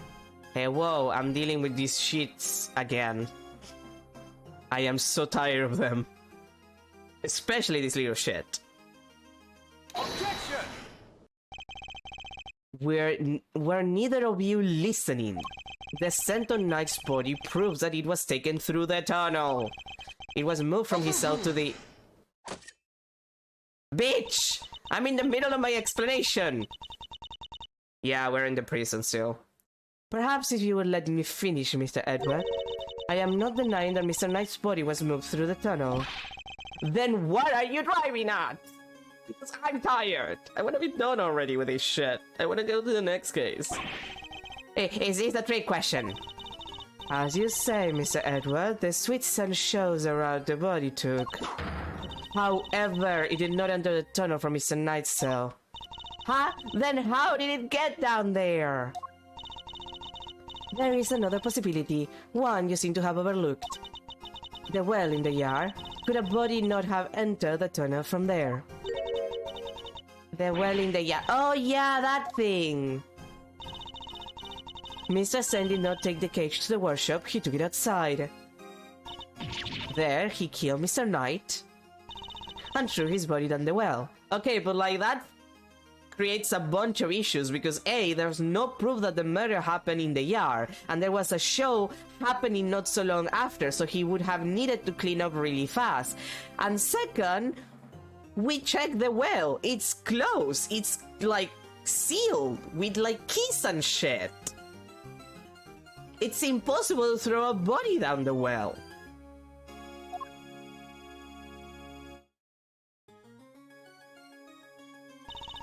Mr. Canis' dog then dragged Mr. Knight's body here to his owner's cells from the bottom of the well. Hi, Helmut. Helmut. On that note, I would ask you to recall something. What was happening in the yard at the approximate time of the body's discovery? The circus show, right? Regina and Simeon were performing for everyone. Wait! Simeon! Indeed. So you see how it must have been him who disposed of the body. Okay, but like how the fuck do you dispose of the body with all of the people there? It would not have been subtle. Never mind the fact that how do you kill someone with all of those witnesses and nobody noticing? Judge Gabelle is a truly formidable opponent. No, she's not. She's stupid. This makes no goddamn sense. Like, I'm sorry, it does not. Because again, if this happened in the yard, in the middle of the show, half of the yard is completely, like, closed off. It's impossible to bypass that part. So it had to be where the goddamn stage was. And if it was where the stage was, at the time of the stage show, there was the goddamn stage show and all of the witnesses. There would be a hilarious amount of witnesses. That's without taking into account that the well is goddamn closed. I'm going to become the Joker. She's effortlessly adjusted her theory to face the facts. I propose that Mr. Knight was taken to the yard, not the workshop. And as we have established, Mr. Saint was off stage for 15 minutes. Ample time to throw the body down the well, I am sure you will agree. Yeah, but how? How without being seen by all of the goddamn witnesses? Like, all of the prison was there. Are you fucking stupid? Well, she's a judge. And if we think about the regular Ace Attorney judges, yeah, she's fucking stupid. Objection! Your deduction is impressive, Your Honor. However, even supposing the Knight's body was indeed thrown down the well, you cannot conclusively say that it was during the show. It could have happened at a different time. It would have need to happen at a different time for nobody to see it. My sympathies, Mr. Edward, but he simply could not have. What? Mr. Carcerato was using the tunnel at around the time the show began. Mr. Carcerato, did you happen to trip over a corpse while you were down there? No. Place was clean. If the body had been at the bottom of the well before the show began, Mr. Carcerato would have seen it. However, he saw no such thing. I'm going to become the Joker. There's so many issues with this theory. Which makes it somewhat difficult to support your theory. Furthermore, Mr. Knight's body was discovered in the workshop after the show. In summary, the body must have been thrown down the well and moved to the workshop at some point during the show. Tell me, who else could have done that with Mr. Saint? What do we do, Mr. Edward? I don't know, Kate, because there's so many things wrong with this, but I can't do anything. If the body did indeed enter the tunnel from the well, things don't look good for Mr. Saint. Still, Your Honor, your theory is still just that, a theory, a game theory. And I posit that you lack the evidence to back it up. I concede that, for the moment, I do not. May I suggest that we investigate the yard again? Very well. May the goddess of justice go with you. Bitch! Now then, to the yard! Perhaps we can finally put this case to rest. What's that sound? Yeah, is that a fire? Did somebody else escape? Should we maybe skip them too? Darlings, please, there's nothing to be alarmed about. Isn't there? By which I mean that's not an alarm, it's the dinner bell. Although I suppose it is rather alarming if you are in your state. It certainly scared the heck out of me. I want her ferret. I'm so sorry, sweet pea. I hope you can forgive us. Alright, you two, back to your post, chop chop.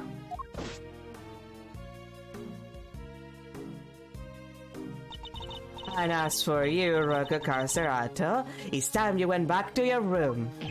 Yeah, fine, I get the picture. I'm walking here. Come on, Teddy, we're out of here. Warden Lagarde, we'd like to take one more look around the yard now. Oh, darlings, and you have homes of your own to go to. Visitor hours are over, I'm afraid. Tomorrow, No, it is imperative that we investigate it right away. I think we had quite enough excitement from one day, don't you? Murderers, escapees, so eventful. Okay, yeah, you're in it. I don't know what kind of conspiracy we're playing at, but she's definitely in it. Because otherwise, what do you mean you're not letting the people who are investigating the murder that happened in your prison not continue investigating? It's time our guests went home to Betty Boys, isn't it? Yes, yes it is. Come on now, darling. Don't make me bore you with all that. I am the warden, this is another nonsense. Warden Lagarde is right. Her word is law here, and we must respect her wishes.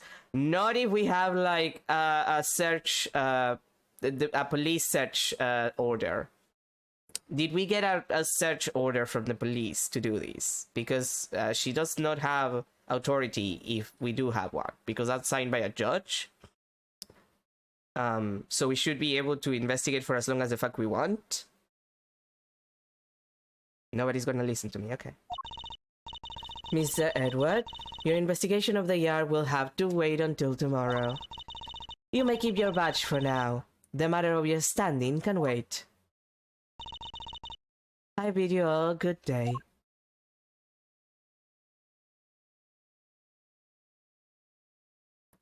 Bye, bitch. Bye, annoying bitch. What are you waiting for, kittykins? Off you go. Fine. At least there is a tomorrow for me. Bitch. This Gabriel believes that Knight's body was dropped down the well. and then taken through Mr. Carcerato's cell to the workshop, which makes no fucking sense. But is that truly the case? Do the facts really support her theory? She also seems to believe Mr. Sane had to be the one to move the body. But was he really the only one with the opportunity to do so? Come on, Mr. Edward, tomorrow's another day. We'll figure out a way to save Simeon. Well, I know we will. Yes, we will. Once I stop confusing his name with Simon. I will prove that Mr. Saint is innocent. Beyond a shadow of a doubt. Supposedly. God, I don't want to deal with that bitch and the other bitch again. They're so tiring. March 29, 10:12 a.m. Prison yard. We'll save Seaman. I mean Seaman. I mean Seaman. I mean, is Simeon clearly is, you know, a play on the fact that he's a monkey, like he's supposed to be monkey inspired, but like the name, like I'm halfway between Simon and Seaman, so here we are again. You might wondering how I got into this situation. Let's hope we can find something this time that will finally reveal the truth behind it all. Although that might be easier said than done. There's nothing left to investigate. Judge Gabel's deduction yesterday. There is another possibility, one you seem to have overlooked. The well in the yard. Could a body not have entered the tunnel from there?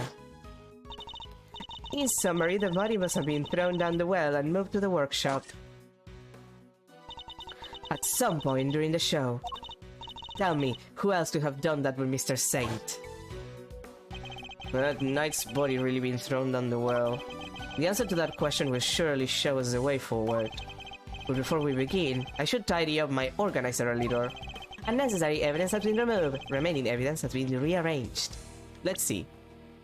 We kept the badge, of course. The building layout, the pocket chest, the door sensors, the bloody trap, Mr. Knights, the rope. That's my profiles.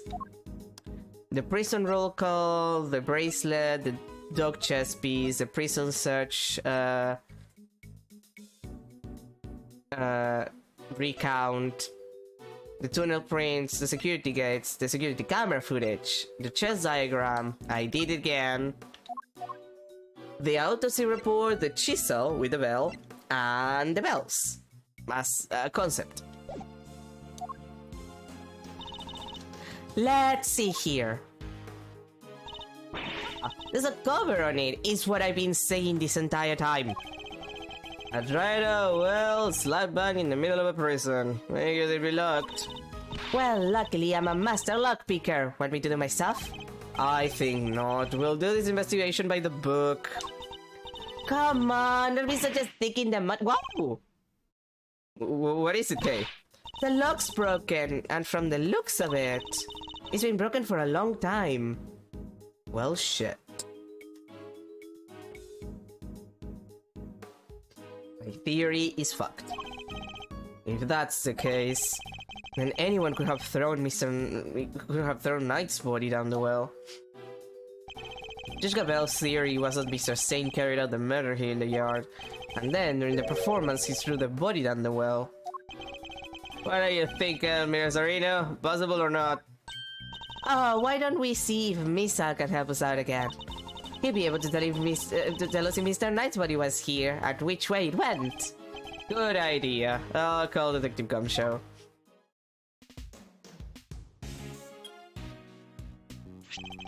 Gumshoe speaking! Detective, I need your assistance, and your dog. And by dog I mean Misa. Come to the prison yard, and bring Misa with you. You bet, sir! Gumshoe 7 secret weapons to the rescue again, huh? I'm fairly sure Misa belongs to the present. I'd also like you to bring one of our witnesses. Call the very big circus and ask Miss Regina Berry to come down here with you. Yes, sir! I'll be there before you know it. So, what shall we do while we're waiting for Gummy? How about a quick game of hide and go seek?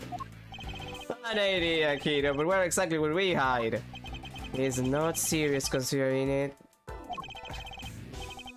Your game can't wait, Kay. We need to call on one of your more practical skills. I think you know the one. Ah, you bet I do. One crime scene recreation coming right up. Say what now?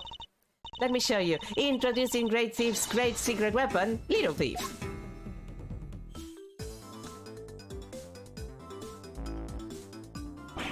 Whoa! Screens appearing from thin air! This is some next level tech, Blizzard. Wanna talk me through the deeds? What are you doing now? I'm inputting everything we need for the simulation. Duh. Allow me to explain. This is Mr. Thief. It's a device that can recreate crime scenes at specific moments in time based on the data you feed it. How about I start us off with a recreation of what the yard looked like yesterday? Good idea. That was when they were in the middle of tearing down the stage. We didn't pay much attention to the well then. Who knows? We may have overlooked something. Leave it to me. I'll use a photo I took. Beep beep beep beep beep. That's all the data. Just gotta pump the projection power to max and the skies are evening when another bird does take wing when a long remains are seen. Now witness the true power of a real Mother Dane Robin Hood. Yipes. What is this? It's a recreation of how things were yesterday. Obviously, model on the data I gave Little Thief. This gadget was a tool used by the original Jutagarasu, but they use it to plan robberies. Well, there's no harm in using it for something on the right side of the law now. But keep in mind that it can only recreate what you tell it to. It can't simulate things it doesn't have data for, and if the data itself contains mistakes, then you'll wind up with those same mistakes in the recreation too. But this particular recreation is based on case photos, so we shouldn't run into any problems. That's enough preamble. Shall we get started? Yay! Finally something different. Don't forget, you can examine stuff in the recreation just like in real life. You can also present evidence to try to clear up any inconsistency you find. Of course, thank you for the reminder. Now let's take a look at the well.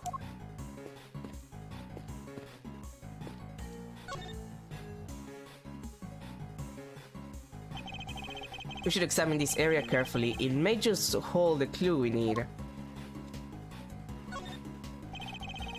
There's a sturdy looking hemp rope lying on the ground. Kinda reminds me of the ropes we used for playing tug of war in school. The answer is no, K. What? I didn't even say anything yet. The seat also has a metal stake attached to one end. Oh yeah, it looks like something you'd use to put up a tent. Well, there was no tent, was there? In which case, what was it used for?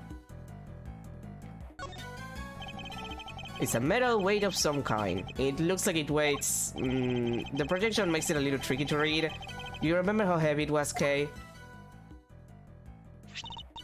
Sure, it was 30 pounds. Or around 15 kilograms. What does anyone need with such a heavy weight for? What does...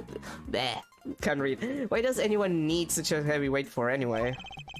It doesn't seem related to the circus show at any rate. You don't know that. There's nothing of interest here. What do you mean there's not... Oh, there.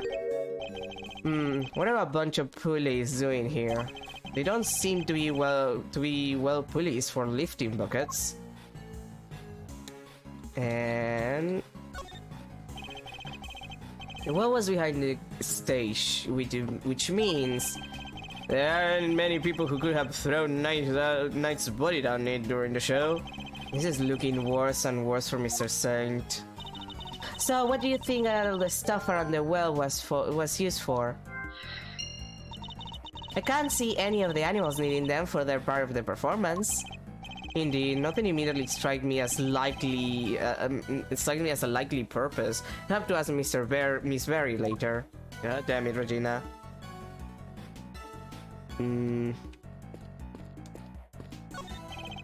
These chairs must have been for the audience.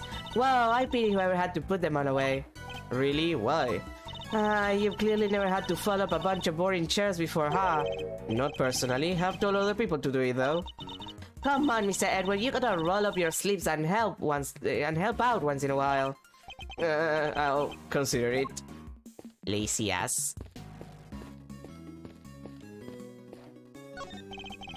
A wicker basket, or rather, a cart given the wheels.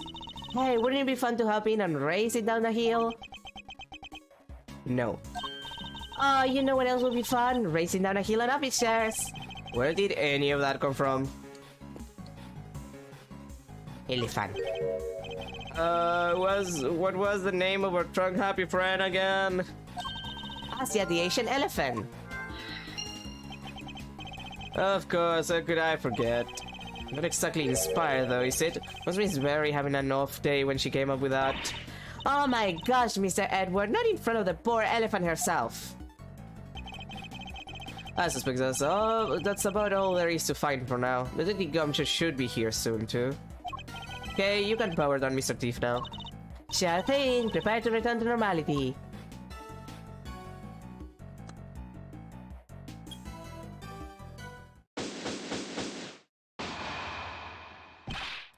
Sorry there, I came as quick as I could.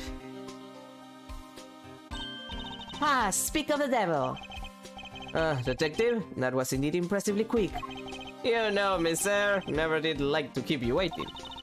You're coming all this way too, Regina. No problem, this seems way more fun than rehearsal, so I teach them for day. It's very much appreciated. Alright, Detective, let's get started with Missile. Yes, sir! Hey, Missile, over here, boy! What's the matter? Come on, boy, come on! What's wrong with him? Looks like he's scared of something there. Alright, the crocodile. Alligator! Guess he's not a fan, sir. Well, I doubt he'll be of much help to us like this. Any other bright ideas, Melissarino? Yes, actually. Miss Mary, would you mind lending us a hand? Oh, I'd love to. Just tell me what you need. Do you want me to teach Ali some tricks? I don't doubt she could do it, but nothing quite like that. I'd simply like an account of what the yard looked like during the show. I like where this is going. You're thinking of Mr. Little Thief again, am I right? If you'd be so kind.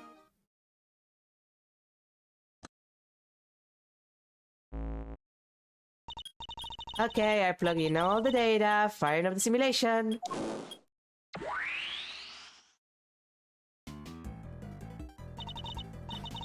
Here you go. This is what the yard was like during the show. The time at which the body was purported to have been thrown down the well. Oh wow, this is so amazing. It's like magic. And no magic here, just sweet, sweet data. Which is why, the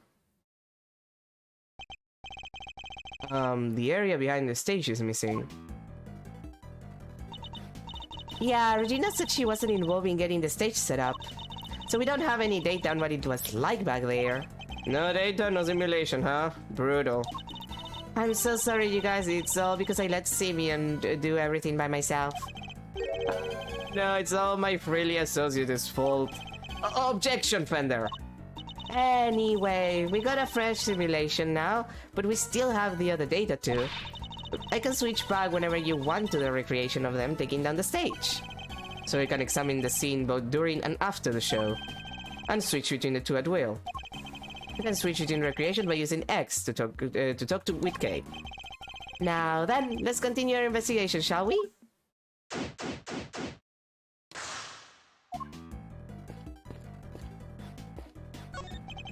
It would appear that we're missing some data for this point in time. Yep, that's about the size of it. You're gonna go steal us some data. I don't steal data, Kay. I use logic and deduction to get what I need. Well, I'm more of an act first, think later gal. Please don't add to my workload with your recklessness. I would hate to have to order your arrest. Missile. Yeah. It's as bad as it looks, sir. Poor little guy's scared of his skin. I'd hope to have him track that scent again, but that clearly isn't in the cards now. Poor puppy. A story of forbidden love between a tiger and an elephant. Wish I could have seen it. Wish I could have seen Simeon up there on that stage too. He was wonderful! The way he flew up that stage. Ah, yes, that scene. This victory is depicted in a very unique manner, whereby the villain is sent flying from the stage. Having been ejected from the stage in this manner, the villain no longer appears in the performance. And you're saying the crime took place during that time? Roughly how long would you say Mr. Sane was of stage 4, Miss Berry? Let's see. I guess it was around 15 minutes. Just as Judge Gabel said. Isn't it pretty hairy, health and safety-wise, having an elephant fling a guy off the stage? No. Asia's very gentle. I'm not sure it changes much if she flings him gently or roughly. Too gentle, in fact. When we first rehearsed it, she barely nudged him. But by the end, he was flying off the stage. Not because of Asia, though. Simeon had figured out some kind of trick, apparently. Isn't that amazing? A trick? Do you have any idea what kind of trick? Oh, me? Oh no, it was Simeon's big thing. I wouldn't know where to start.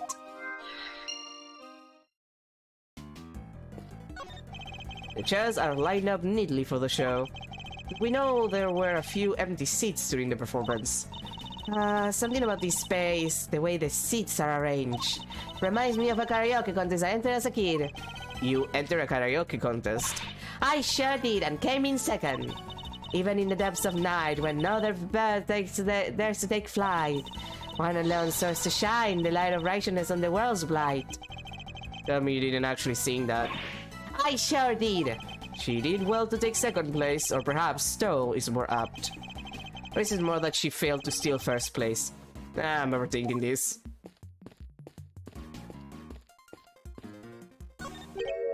The basket was empty in the other recreation. Oh yeah, but it was definitely empty in the photo I took too. Oops, sorry, I made a mistake when I was filling you in earlier. Oh? The baskets were holding Asia's food, but on the morning of the show, all the apples that were in it had vanished. Poof! I totally forgot to mention it. Sorry. Disappearing apples? I should make a note of this. Wait, apples? Sweet apple? Oh, I think I get it. But also, Simeon, did you lie to me? You lied to me. You lied to me about being the criminal. Is this gonna be a Madengar situation? Like you can't make me be in a Madengar situation again. Nobody likes that. Is a pen that held Asia, the Asian elephant, now empty as the lady herself is on stage. I wonder how they got her in here in the first place. What do you mean? Well, the entrance to the yard is people-sized. And there's like a gazillion megawatts pumping through that fence. Kinda risky, no? Not if one turned off the electricity. Yeah, but then all the prisoners would escape. Through an entrance blocked by an elephant? I think not. This is a real puzzler, alright. I'll need to give it some more thought. She seems to be enjoying the challenge. I'll leave her to it.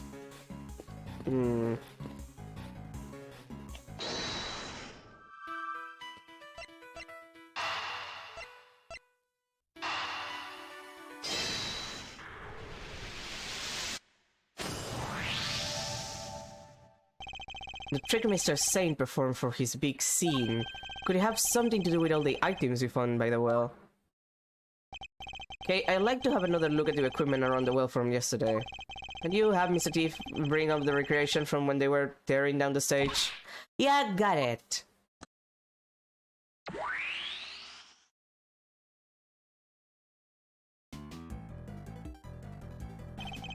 Taking another look at these items, could they not have been used for this trick of Mr. Sane's?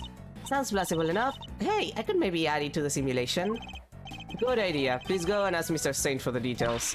Roger that. I'll be right back.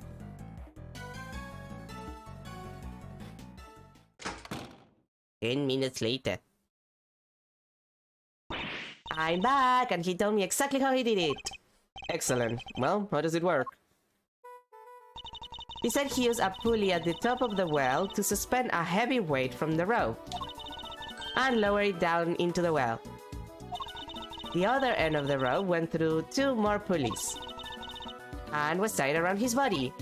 I see, so he used the downward pull of the weight to help him launch himself into the air.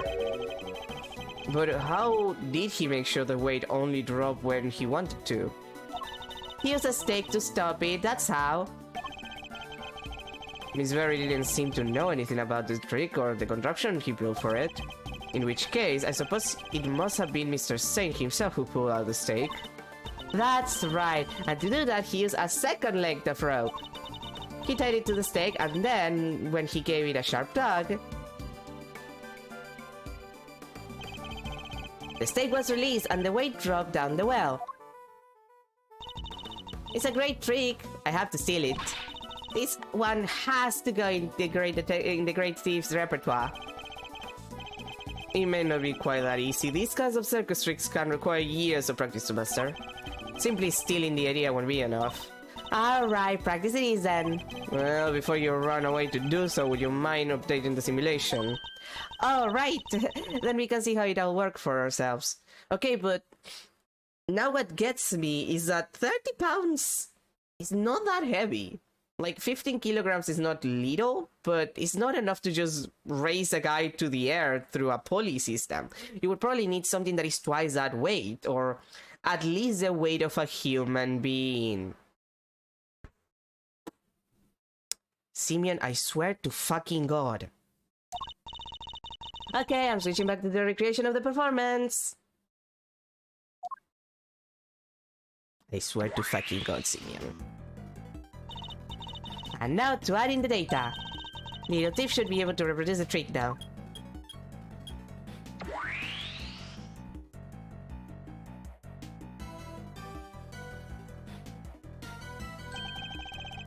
So this is how Mr. Saint performed his trick. Simeon's full of surprises, huh?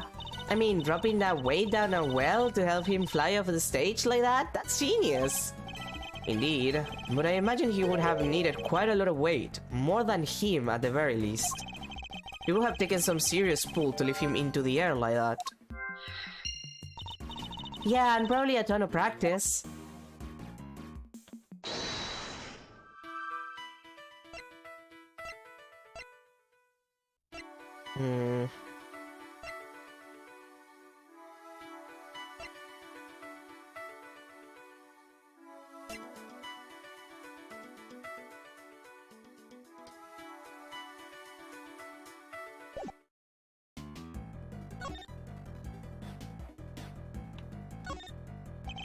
Mr. Saint used a well to construct a contraption that would send him flying from the stage.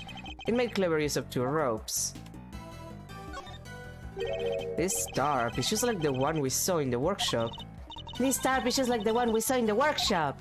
Yes, but why is it here? But why is it here? Are you okay, Mr. Edward? You've gone kinda blank. And I intend to stay blank until you stop stealing my thoughts. That's one heavy weight. Kinda makes you think how much this must all be weighing on Simeon. It does? I'm not sure I quite see it myself. Oh, too bad we don't have the real thing here. Otherwise, I'd hang it around your neck like a big old albatross. Then we'll see how you like it. You'd face some stiff resistance if you tried, I can promise you that.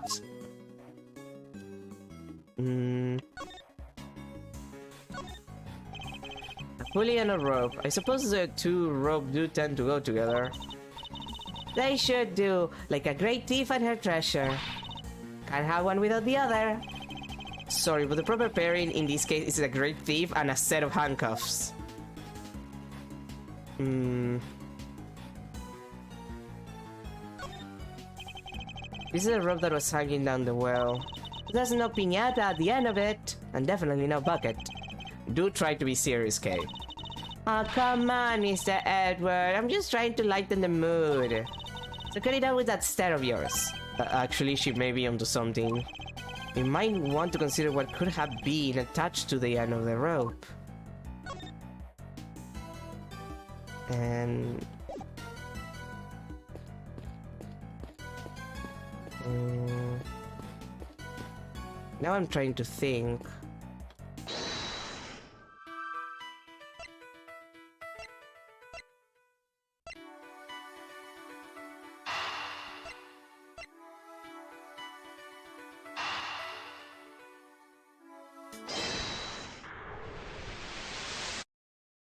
No.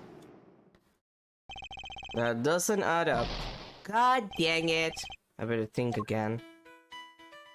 Because, like, the weight of the apples, like, the total weight of the apples that an elephant would consume could be used, but it doesn't seem very likely.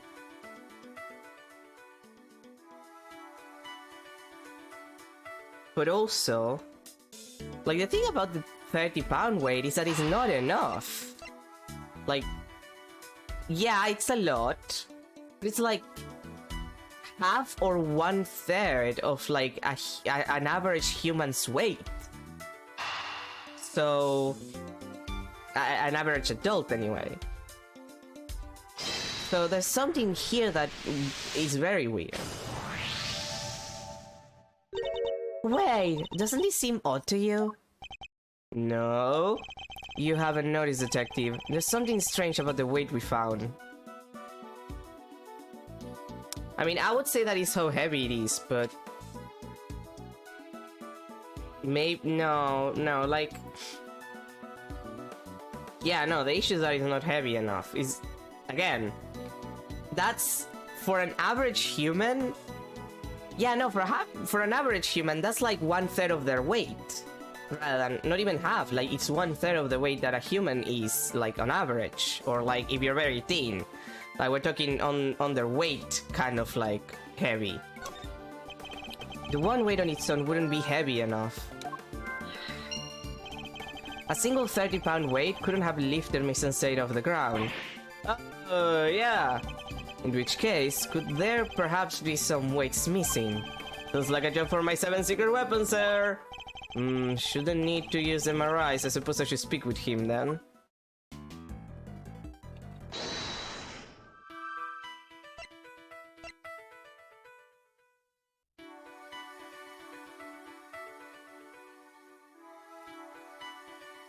I'm trying to think.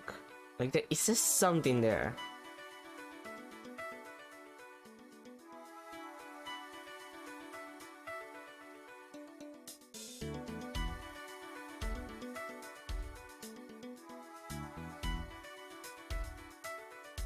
I think I'm gonna have to talk to Gumshoe.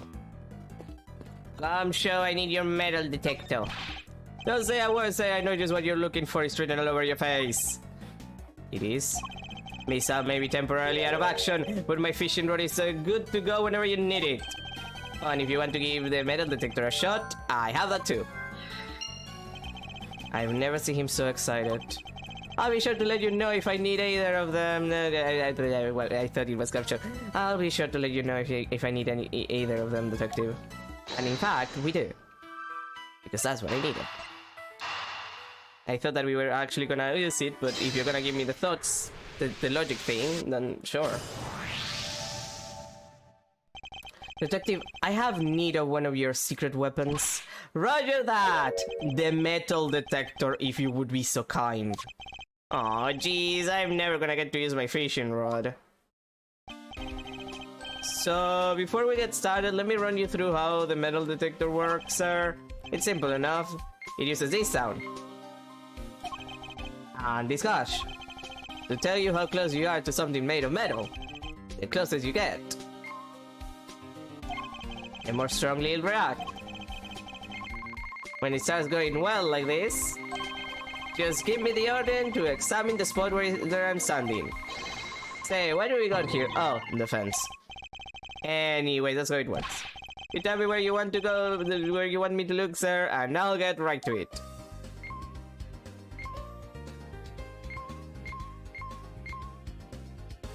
That's the fence.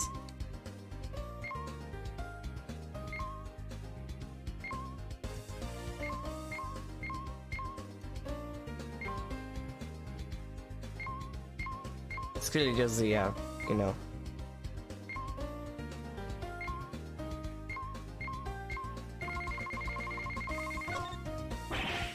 I found something. There's something here, sir. I don't see anything metallic. What did the detector pick up? Guess it must have just picked up some iron sand. Iron sand, as in sand you can pick up with a magnet. That's the stuff. You can find it at the beach sometimes. And I got just the thing we need right here. Introducing secret number 6 or 7.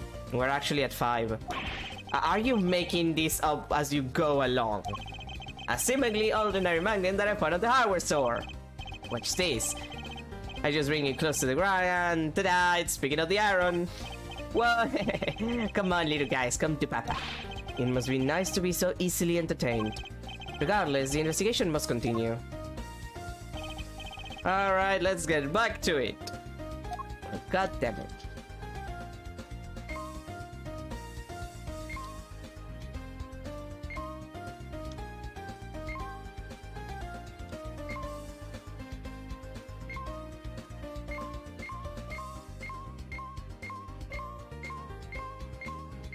I mean, that's just the, but here... We're closer, there's something metallic nearby. Yeah, but that's the, I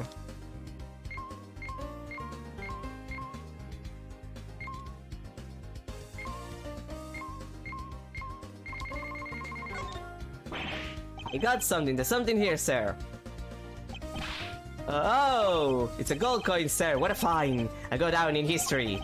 I don't imagine a gold coin would stay hidden long in a prison yard. Oh, you found it! Never would have guessed it was here in there this whole time. That's one of the coins from the big coin hunt we held once every 2 weeks. That sounds kinda interesting. Must be fun for the whole family. Sure is. The prisoners have to hunt for the coins they weren't buried around the yard. And if they find 3 silver coins or 1 gold coin, they can swap them for a jelly donut. That's a show, not a treasure hunt. Is this a prison or a playground? Alright, let's get back to it. Oh my god.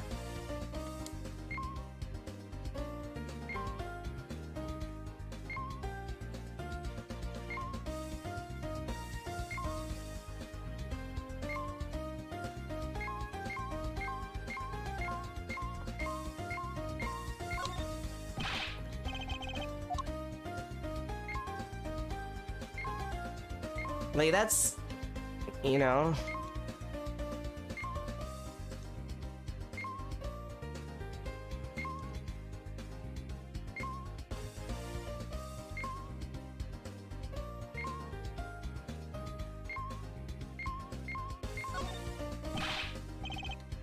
Like that's the fence, so...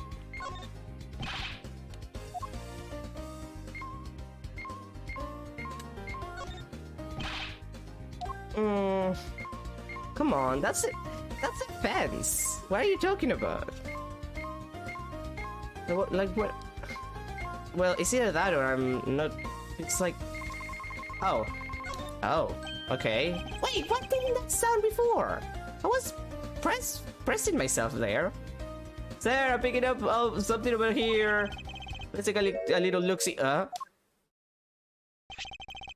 these little guys in the grass. They're the same as the weight we found by the well. They must be from Mr. Saint's drink. Someone hide these here on purpose. I count 4 altogether, sir. It would be more than heavy enough to send him flying. Yeah, you would have like 5, counting the one that is by the well. So that's 150 pounds, which is around 70 something, 75 something kilograms. So somebody hit several of the same weights as the one by the well.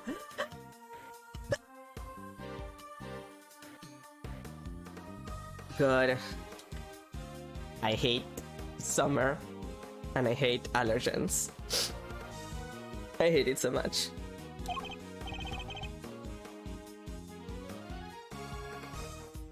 But why? And why over here?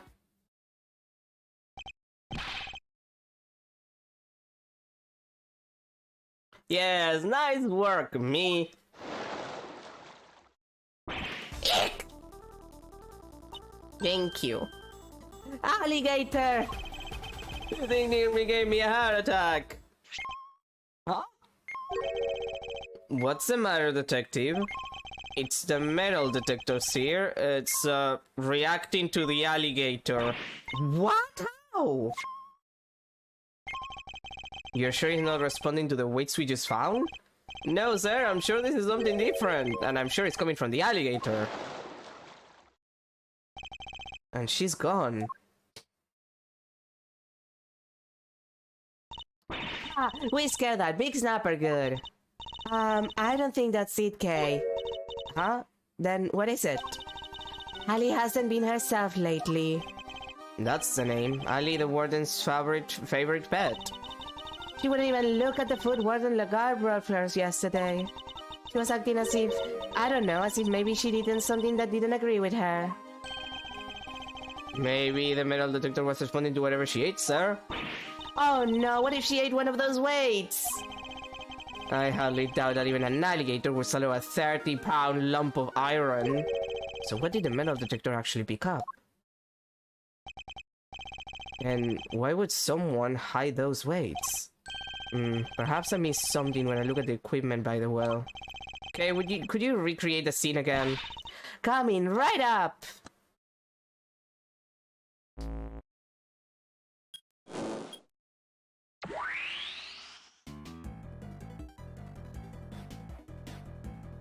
Okay, well, okay, I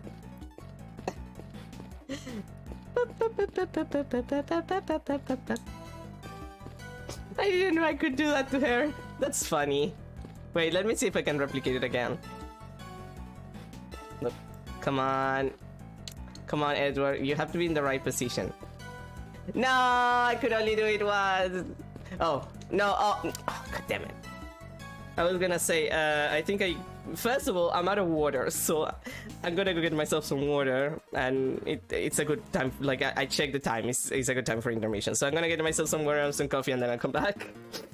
I was not expecting being able to just drag, I guess more than dragging, it's just, pushing, Kay around like that. I'll be back in a sec.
Alrighty, we're back. Sorry for the wait.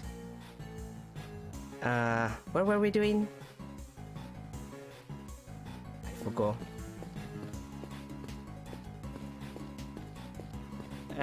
Alright, we're checking the, this thing. I must scan the scene and inspect anything that gets my attention. Okay, this we checked again. This we checked, this we checked, this we check. Here, this we didn't check. It looks like it was designed for raising and lowering a bucket. No sign of the bucket though.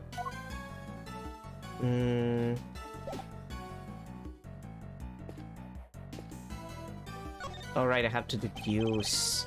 I forgot. Okay, now I'm wondering, I have to deduce what exactly. Like, clearly he was using something that wasn't the weights.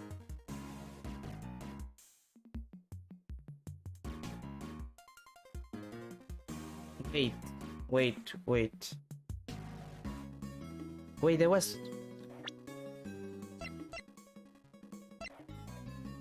There was rope. Okay, yeah. Knight's body was used for, Eureka! What do you mean? What do you mean it's a What do you mean it's wrong? God damn it. Like, shouldn't I be able to, like, point out that it's the same? Like... Or am I supposed to, like I don't know, I don't understand. Like, what do you mean? Like, clearly the rope is because he was, like, tied up. To, like, use him as the,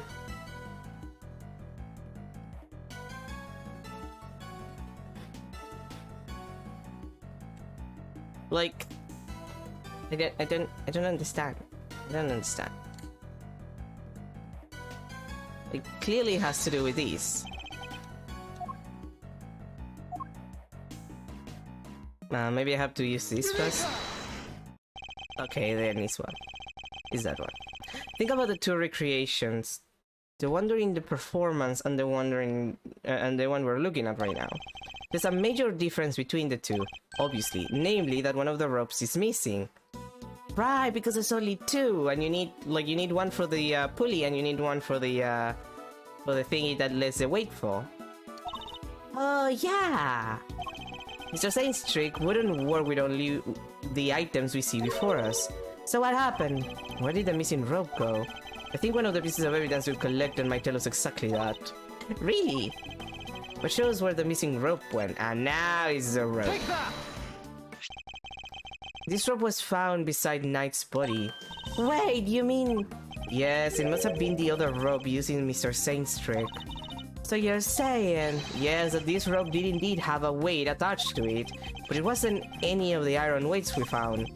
Those were hidden in the bushes and replaced with something else. What was it, Mr. Edward? Come on, I'm dying here. Think about what the rope was found in the workshop was related to. Do that and you'll soon figure out the answer. The weight dropped down in the well of the iron weight was our body. Take that! It can only have been Knight's body that was dropped down the well. What? Mr. Knight's body was the weight? Yeah. Yeah, someone first swapped out the weights used for Mr. Saint's trick. Then Mr. Saint used the contraction to make his exit from the stage. When he left the rope around his body loose, both the rope and Knight's body fell to the bottom of the well. That rope was never used to restrain Knight. It was used to suspend his body halfway down the well. From this, we can easily see why most of the weights were hidden. So that no one would realize they'd been replaced with the body. Precisely. We can then further deduce that they were hidden by the killer. Whoa there, gang! Wasn't poor old Bronco stabbed in the neck? Wouldn't there be blood everywhere, including on the well? The killer thought of that, which is what they used. This. What did the killer use to stop Knight's blood from going anywhere? The tarp. Take that! This star was found with the body. I think it's likely that Knight's corpse was wrapped in it. Oh, another piece of the puzzle falls into place. It's all coming together now. Love it. But all we're doing is proving that the body did go down the well, which means we're helping to prove that Simeon was a killer. No, not quite. But what about what Judge Gabel said yesterday? Okay, Judge Gabel is a fucking bitch. What? I said what I said, okay? But if Mr. Saint truly is a killer, why would he need to go to such lengths to commit his crime? That's true. Knight's body fell down the well when Mr. Saint used his contraption during the show. Therefore, it reveals nothing about where the real killer actually was or what they were doing at the time. It's only designed to throw suspicion onto those who are not at the show. Yeah, I guess we did suspect Mr. Canis right away, huh? That was the killer's goal, to make us think that the crime took place during the show. In other words, they used the well contraption to construct an alibi. Miss Berry, when exactly did Mr. Saint put his contraption together? It would have been the day before the show. The night before, actually. Yes, we started getting ready for the show at around 9 PM. And I think we finished at around midnight? In which case, the killer must have switched the waste out for the body after that point.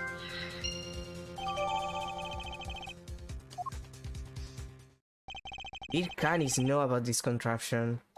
Even if he did, he wouldn't have been able to do much with it. And I highly doubt that he taught his dog to suspend bodies halfway down wells. That would be quite a trick, even. Which means, Canis isn't the killer. Well...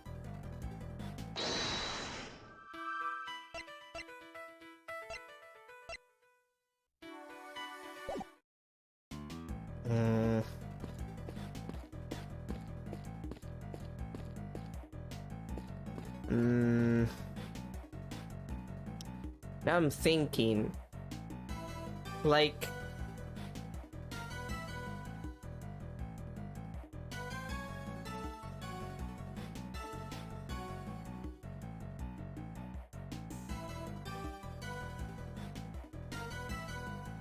I'm trying to think who's guilty here, and the reality is that it could not have been any of the inmates, because it's midnight, they're all after the roll call, they should be in their cells for, you know, the sleepy time.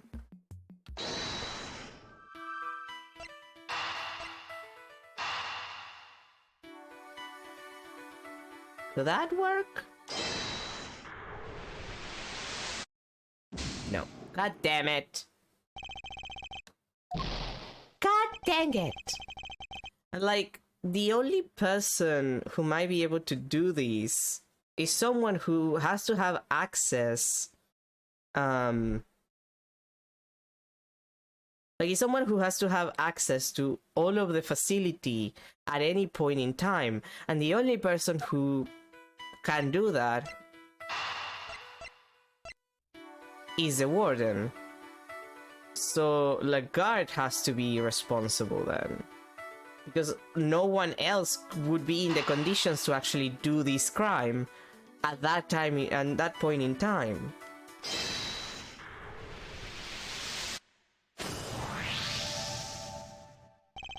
The apples in the basket were likely eaten by Asia. Really? That's strange. I made sure to put the car where her trunk couldn't reach them. Are you sure about that? Oh yes, it was still full of apples the night before the show. Then we must consider the possibility that the car was moved to somewhere within Asia's reach. A large basket full of apples couldn't have been moved by the wind, which likely means somebody moved it for a reason. So before the show had even started, the car had been moved and its apples eaten. Yes, that seems to be the most probable timeline. Let's update the recreation, okay? Will do! I'll add that into the simulation of the performance then. Let me just change back to that recreation fast. Updating based on what Regina told us now.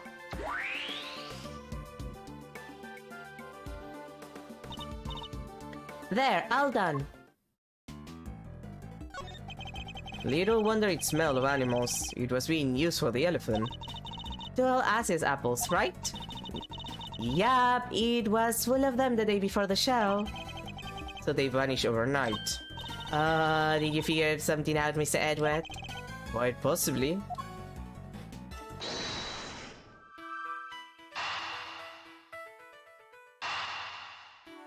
Maybe? It worked. The basket was moved the night before the circus performance, and we've deduced that the weights were switched for the body at around the same time. Hard to chalk that up to coincidence, huh? Then the next question we should be asking is, why was the cart moved? I think I can hazard a guess. The cart would have been blocking that door, which can only mean that somebody needed to open it. Now, let's see what's... Oh, great, it's locked. Let me ask a guard for help. Hey, Mr. Guard! Yes, miss, what can I do for you? That was fast. Guard, where is the key for this door? The warden keeps all of that. I'll go ask her for it. It's a fucking warden, I fucking knew it. I fucking knew it. I knew it.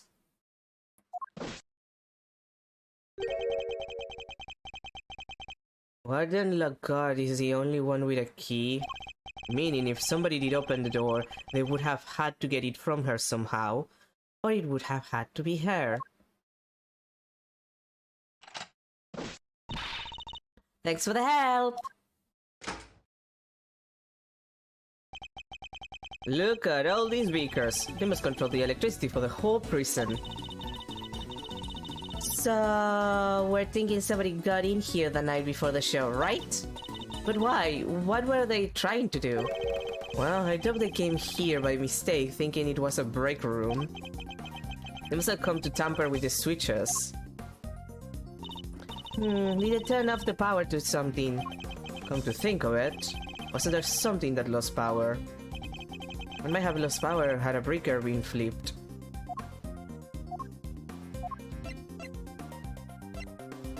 Take that! There was a 3-hour gap in the security camera footage. Oh yeah, there was! Somebody flipped the breaker it was connected to. It seems very likely. Do you think it was the killer? It's true that shutting off the cameras would have made things easier for them. It would! Which means the killer will have to be someone who had access to the breakers. And it seems only one person has the key. It couldn't be, could it? Yes. Yeah, it's her. It's her. I know it's her. Bitch. Alright, little thief, your work here is done.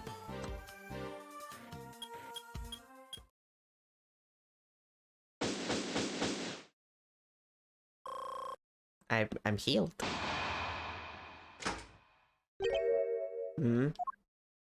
Oh god, it's bitch and annoyance. First on the scene, the early bird wins the worm. Good morning, Mr. Winner.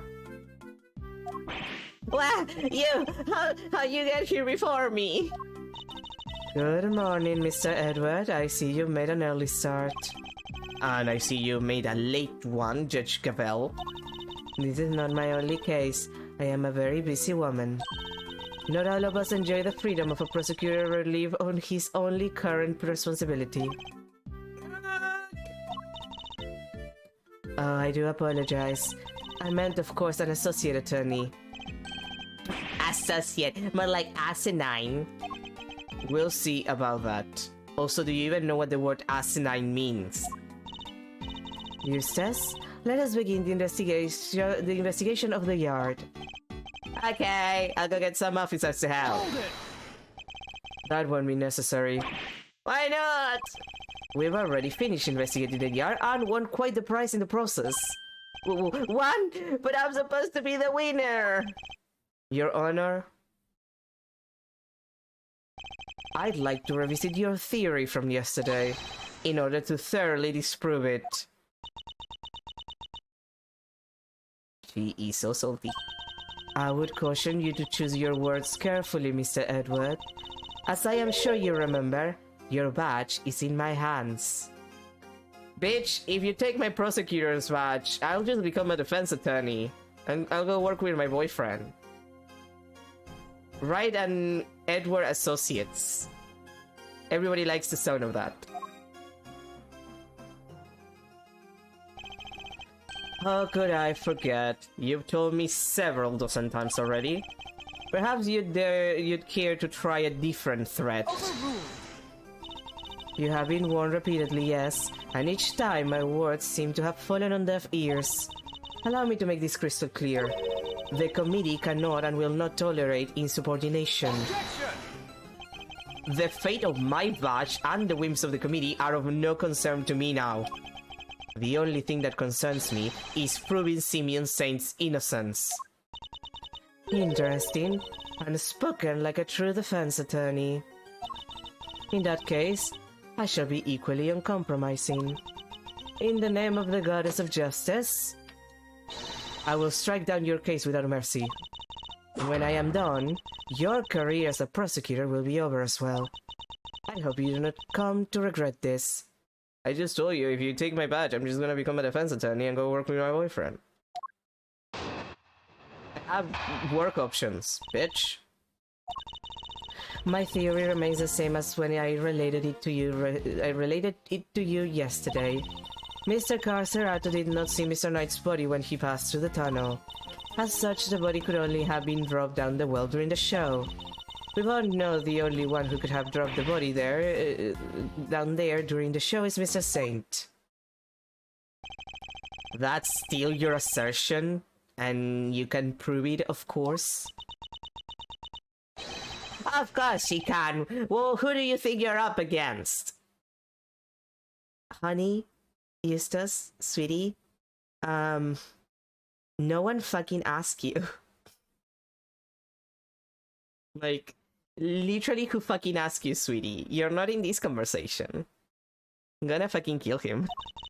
What Eustace means to say that we received the final autopsy report just ahead of our arrival. She really is a very busy woman. Busy looking after baby Winner. The victim appears to have died the night before the body was discovered. In other words, the night before the show. Because of that, as stated, it seems the wound is 4 inches deep. Okay, but like, that still destroys your theory, because your theory was that... Also, I just noticed there's a bunch of Bebs in the background. Like, look at them. There's a bunch of parakeets and Lopets. Hi, Bebs. Just hanging there. Beautiful Bebs. Anyway, I was saying...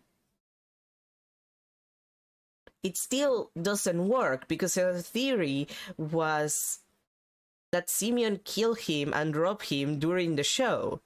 If he was killed before the show, the night before, then there's no no point, a moment where Simeon went to visit Knight during the night.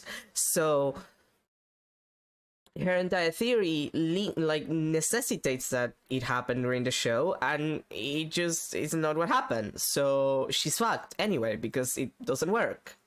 There's no proof that Simeon came to visit him at night. Simeon Saint was off stage for a period of 15 minutes. That was plenty of time for him to throw the victim's body down the well. Judge Cabell hasn't investigated the ER yet, which means... I fear there may be something of a flaw with your theory, Your Honor.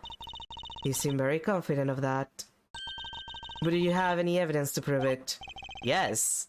I think I just might. Bitch.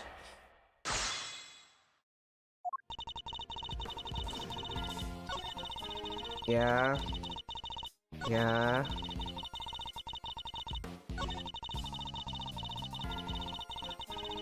Okay, but like, that's not true. Precisely because of how the body was dropped. Objection!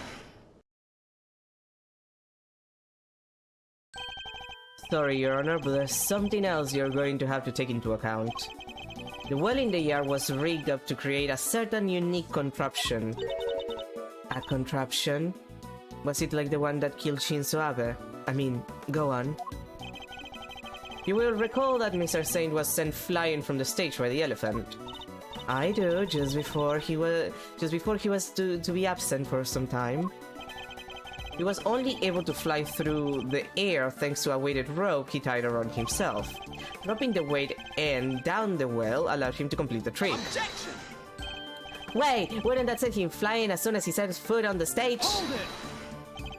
It's simple, really. He kept the weight from falling by using a stake to keep the rope in place. With a second rope, he was able to pull the stake free, thereby controlling when the weight was dropped. We have found evidence that suggests that the original weight was replaced with Knight's body. This was done by the real killer in order to create an alibi. The estimated time of death tells us that the murder took place early in the morning. The killer could have tampered with the contraption in the time between the murder and the show. Objection! You're saying Mr. Saint himself set this contraption up, right? Well then, who do you think is the #1 most likely person to have used it to dispose of the body? Even you must see how it least looks. Objection! If Mr. Saint was the killer, he could have simply done as Judge Gabel theorized without these extra steps. Miss Berry? Yes? Does anyone else know how Mr. Saint's trick works? Well, let's see.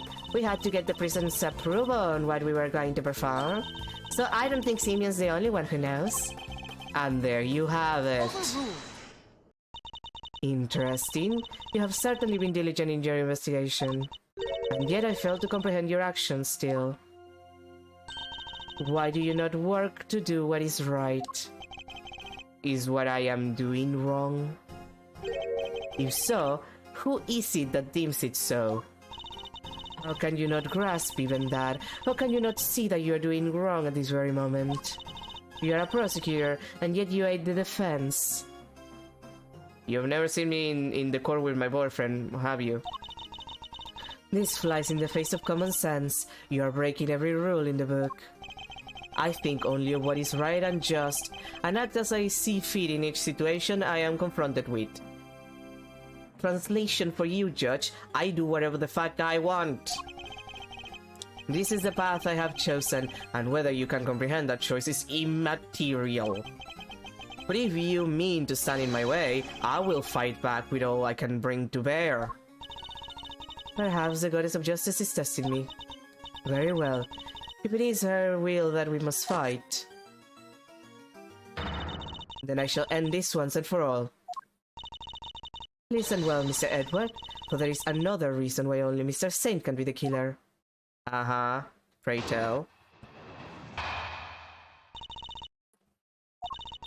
If the body was moved from the yard to the workshop, then Mr. Knight must have first been brought here to the yard from his cell.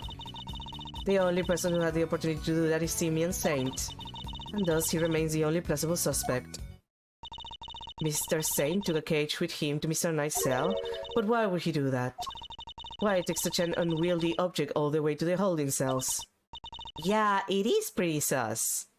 Okay, but like...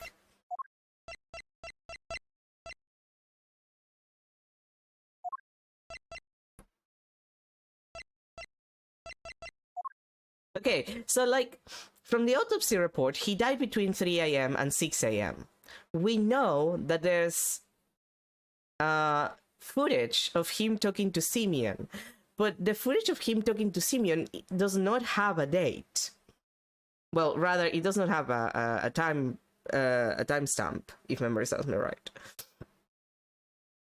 Like, and we know that the footage from the cameras is 3 hours behind. Like it says, like it was recorded at 9 a.m., but there's a 3-hour gap because the electricity cut off. So, by that account, when the events of the security camera footage is happening, which should be supposedly when the body, like, it's killed and then thrown out, it would make no sense. Because the body should have already been dead. If the body was already dead, they had to have planted the body on the contraption before the security camera footage, which is 3 hours after. So, the only person who had the time and, like, the chance to actually do all of these things inside the prison without anyone interrupting, without the chances of being found, is the warden. Because nobody else has access to the prison at like 3 in the fucking morning. Like, all of the inmates would be asleep. Like all of the God damn it. Like all of the prisoners would be asleep. The guards are the only people there. So unless it's another guard, which would make no sense because of the kind of things that you need, because you need the key to the breakers, the only person who could do it is a warden. Oh, this is the map, sorry. Like, that's it. She's the only person who would have access to everything needed to commit the crime in a timely manner where no one would be able to find her. But we're all mad, Mr. Sane. That's exactly the kind of thing he would do. It's entirely plausible that he took the cage with him out of absent-mindedness and nothing else. It may be plausible, but it is no more or less plausible than him having helped Mr. Knight escape. Yeah, which we proved that it didn't happen.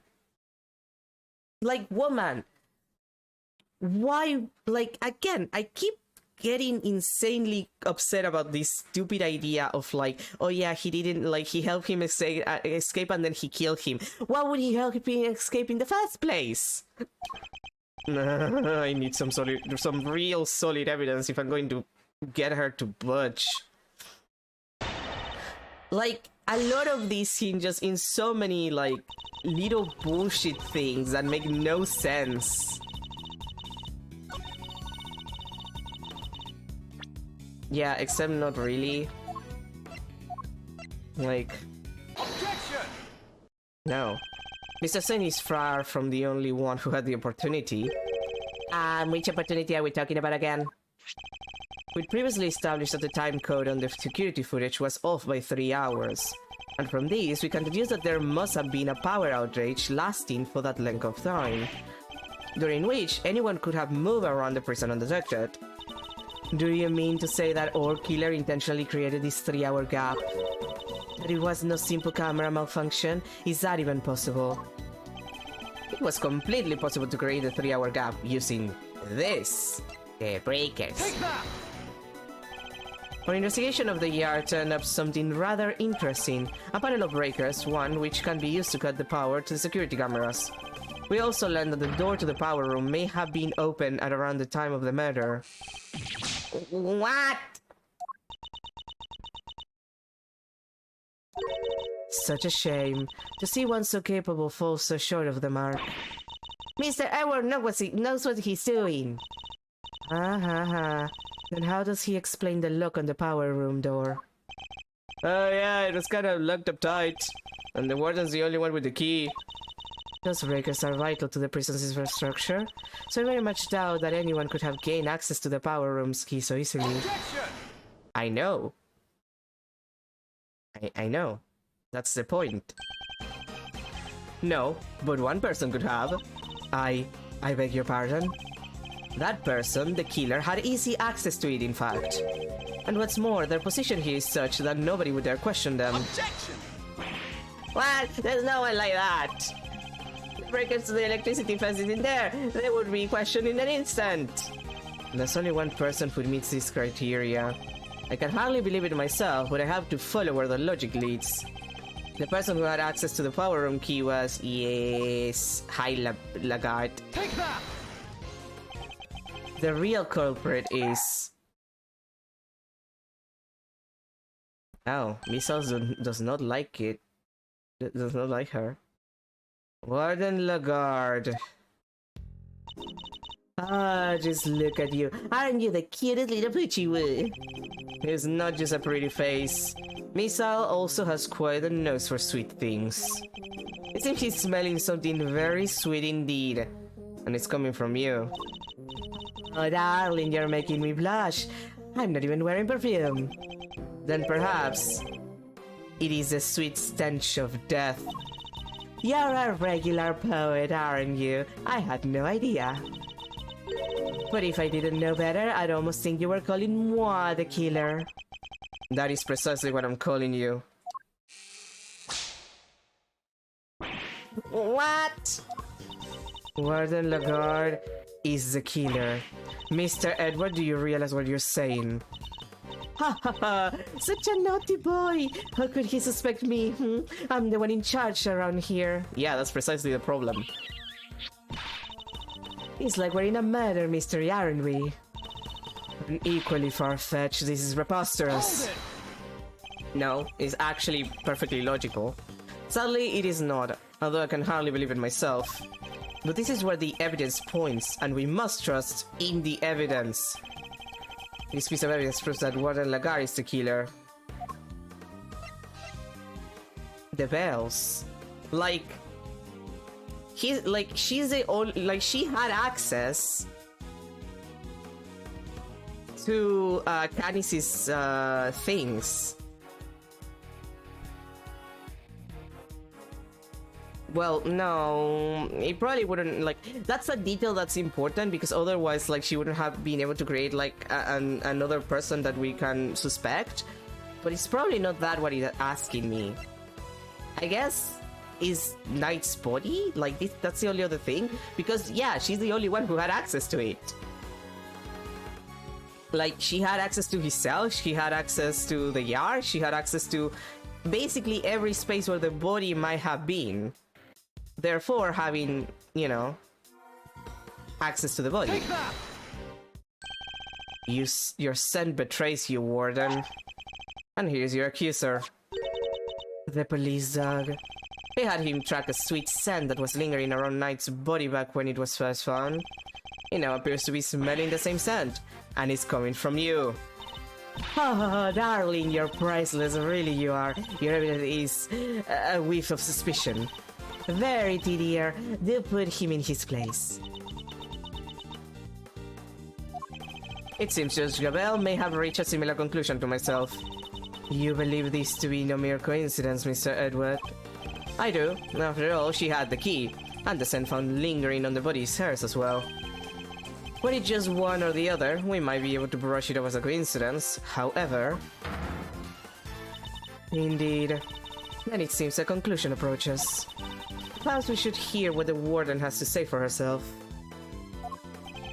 We should. And when we have, this case will finally be at an end. Finally. Jesus Christ. You're all simply awful. Stop looking at me like that. Me, the killer. How could I possibly do such a thing? I don't know.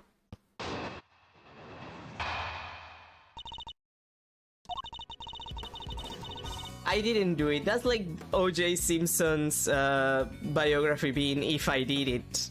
Was it his biography or just a book? He wrote a book. And just the fact that he named it If I Did It. Come on. Dude. Verity told me everything she knows about the case, sweetie. The victim died in his cell, so by your logic, I would have had to have killed him there. But how am I supposed to have moved the body? The specialist, I never went into the prison.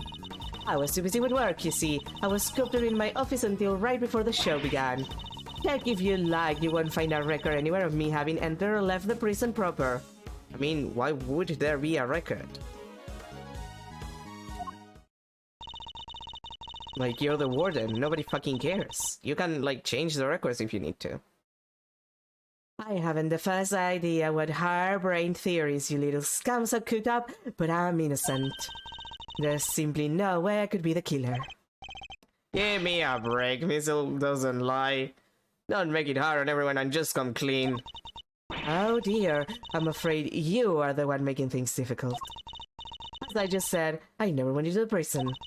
If you think I'm lying, go and check the records. She clearly wants us to check those records, which means they won't help us. We'll just have to find another way of getting the truth out of her. Please, Mr. Edward, stop being a big silly. You made a boo-boo and you know it. Stop talking to me like I'm a child. It makes me feel uncomfortable.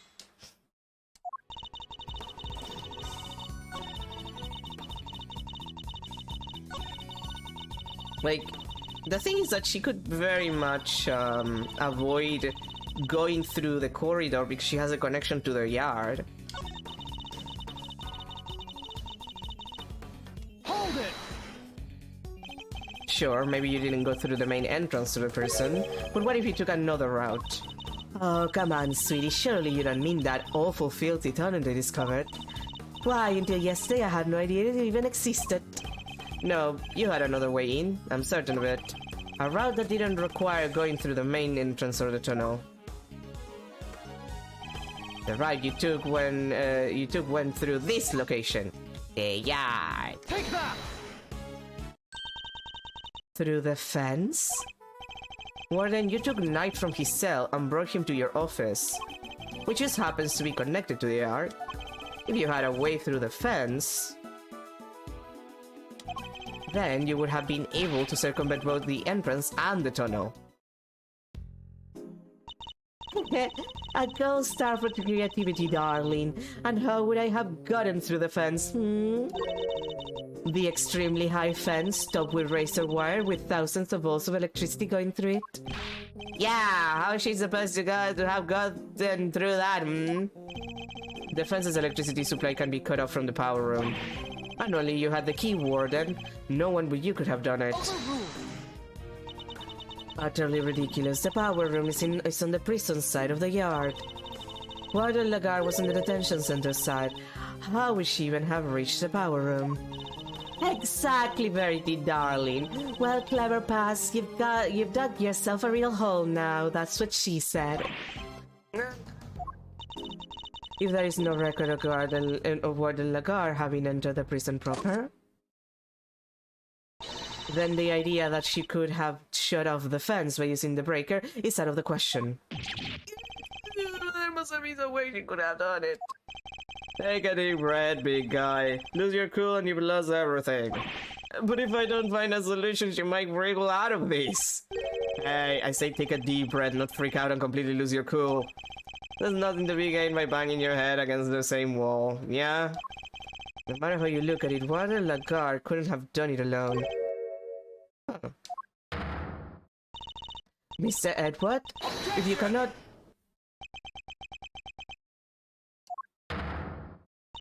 You aren't doing yourself any favors by obstructing justice with your silence.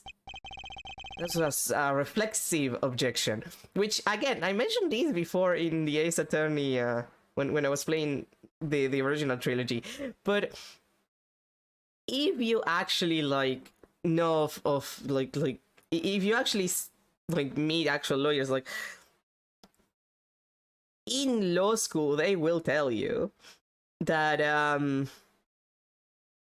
basically, you're supposed to object and then think of an objection. Like, you say objection to give yourself time to think of the objection if you don't have it, like, in the moment. Like, you're supposed to bluff.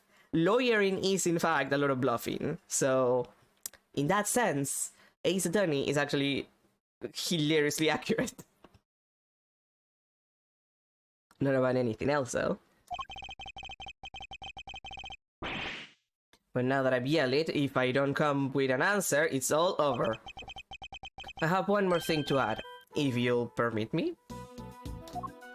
Something that explains how the warden could have shut off the breaker from the wrong side of the fence. Yes, because it's not as impossible as it seems. What enabled her to shut off the breaker? An accomplice. Like, not the time of the murder, because guards were there, and her position, well, she still needed to be in two places at once, technically. So she needed another person to be on this side. So you need an accomplice. She could have done it alone. What if she wasn't alone? Oh, now we're talking. Wait to flex the old gray matter there, kiddo. I believe that Warden Lagarde had an accomplice. No, you disappoint me, Mr. Edward. Why I mean, Mr. Edwards has said nothing wrong. The inmates of the prison are all issued with security bracelets. The ones that raise the alarm if people go where they're not supposed to. Ah! I see that you have realized your error, and we are, of course, within the prison grounds. Where not only are the bracelets worn, but even the guards surveil each other for signs of wrongdoing. And despite all that, no one noticed Mr. Carcerato's escape. The only ones who are free to roam are the animals. And they most certainly could not have operated the breaker. I don't know, a monkey could. Have you seen how smart monkeys are? Or a bird? You can train a bird to do bullshit like that. No, so our accomplice must be human. Then who did it, given that it cannot have been a prisoner or guard? I wouldn't be so quick to rule out either, Your Honor. The fact is, there is one person, someone whose movements weren't restricted. And I have just the evidence to show who that free-roaming person was. And that's why we kept Zoid's bracelet all this time. Take that! This is one of the prisoner's bracelets. Indeed, a broken bracelet belonging to a certain self-proclaimed model prisoner. What do you mean? And who is this prisoner? Hehe. Frank Zoid, Warden Lagarde's favorite inmate. The parrot is just like licking her sweat. Damn. It's strange, isn't it, Warden, that he was able to keep his broken bracelet hidden and wander freely around the prison all the while? This is pretty funky, and I don't mean in a good way. It couldn't be the case that he was permitted some sort of special leeway, could it? Although you are in the habit of giving such leeway to certain others. Polydar Malcanis, for example. Mr. Edward, this is pure speculation. In that case, why don't we ask Mr. Zoid himself? I'm confident he will confirm for us that he and Warden Lagarde were accomplices in this crime. If the two of them had worked together, a certain route into the prison becomes viable. The real route by which Knight was moved from his cell to the prison proper. Recall that there were two big obstacles in her path. First, the security camera outside Knight's cell. Second, the electrified fence in the yard. She was able to remove both obstacles in one fell swoop, by having Mr. Zoid shut off the corresponding breakers. Alright, Mr. Edward, you've had your fun. And? Do you still deny it, Warden Lagarde? Ah, no, darling, you've got me. I admit it. Warden? Tell me this isn't true. Sorry, Verity, honey. I'm afraid it is. Frankie helped me do it. No way! You didn't, Mr. Edward. You got her. Nice shooting, cowboy. She won't be wriggling out of this now. As Mr. Edward said, I had Frankie switch off the breaker. But we didn't kill Knight, did we? No, Sweetums, no, we didn't. What? Well, then explain yourself. Oh, Verity dear, I doubt your precious goddess will want to hear my excuses now. She is all merciful. You have but to confess, and you shall be saved. Gosh, all right. I was being threatened.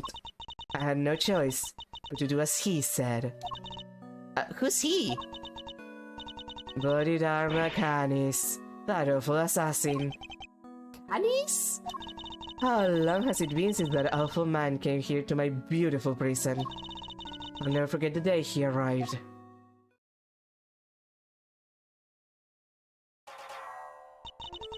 The moment we were alone, she said this to me. You should know that I have other dogs.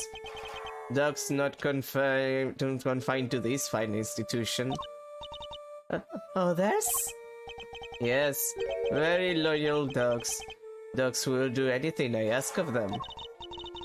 Of course, he wasn't talking about real dogs. He was talking about his very human cronies. And then he said one last thing. I would recommend that you take care in how you treat me during my stay here. I wouldn't want to have to set my dogs on you or your precious family. I had no choice. I gave him that cell. I gave him everything he asked for. Everything? Wait, is that how he became the fixer? Yes, darling.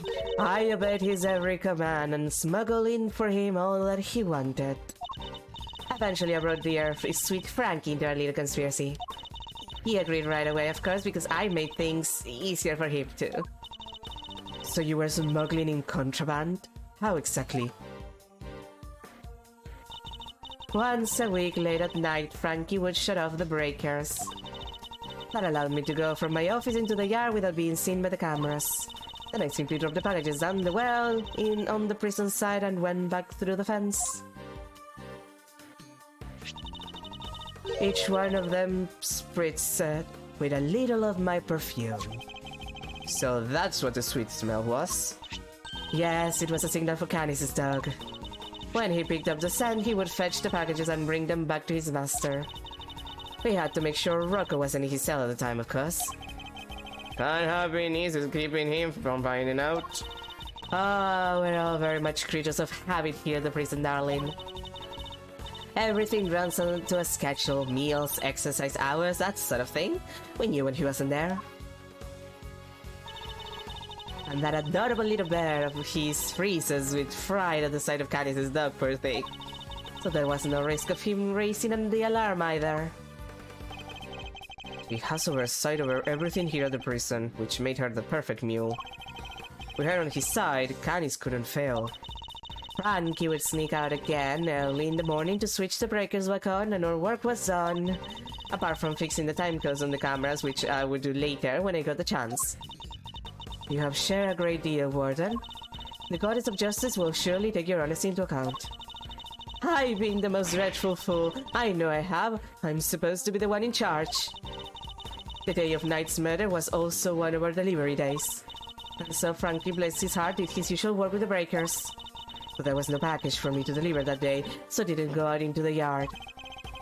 So that's the secret behind the fixer system, and why she was... The police have been trying to track down his accomplices for the longest time. Even I had to lend them a hand myself, you know. Heaven knows so many times I hauled the secretive scoundrel into my office to talk to me. But no matter what I say, how much evidence I present him with, he simply won't say a word. That's why you were interrogating Mr. Canis over and over. Exactly. I was trying to track down those horrible hench people of his. I borrowed everything the police had on that rotten scoundrel. I watched his every move, intercepted every letter he wrote.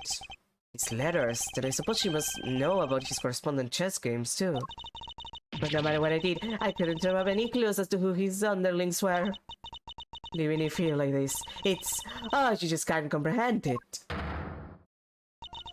As you have just heard for yourself, Mr. Edward. The words of Warden Lagarde confessions have cleaned her of all suspicion. Surely there's no need to hound her any longer. There's something weird here, though. Like, there's something weird here. Like, okay. This was Canis' idea. Sure. We can believe that. What I'm not sure is A, what is Canis' motive? Considering he, like, Knight was his correspondent chess partner. But also, who killed him then? Because he was clearly killed early in the morning, possibly in his cell. He could have been killed in the prison, but there's nothing that actually proves that he was killed in the prison. So that still leaves the question on who is responsible for actually stabbing the goddamn guy. And like, why? Like, why would you need him dead? Is the thing. Like, those are the two questions that have no answers yet. She really been clear about suspicions though? Or is there more about this to uncover? There's definitely more. I'm sorry, Your Honor, but this conversation isn't over yet. And I think the Goddess of Justice would agree. So you mean to make her suffer even more than she already has? Unfortunately, her suffering under Mr. Canis does nothing to prove her innocence in Knight's murder. She admitted herself that she knew of and even facilitated the so-called Fixer's delivery route. I believe she used that same route to move Knight's body. And where is your evidence, Mr. Edward? It's in the fact that the sweet smell on Knight's body is the exact same scent Warden Lagarde uses to signal our delivery. What do you make of that? Well, that's because we've done it so many times right now that the whole world probably smells of it. Some of it must have just rubbed off on his body. That does match the statement that Mr. Castrato provided. A smell. Yeah, it smell kinda nice on there. Nice? Yeah, I don't know, smells sorta like dessert, I guess. His words would seem to suggest that the smell had permeated the well. You've been rendered speechless, I see. Then I hereby move to adjourn this session of the court. No, what do we do, Mr. Edward? What can I do? Is this as far as we can go? Finally! So we're actually done? Yes, Eustace, it seems we are. By the power vested in me, this court is adjourned. No.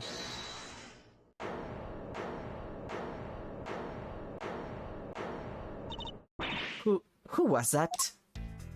Oh, it's Fender. Come on, Judge G, things are just getting good. Fender!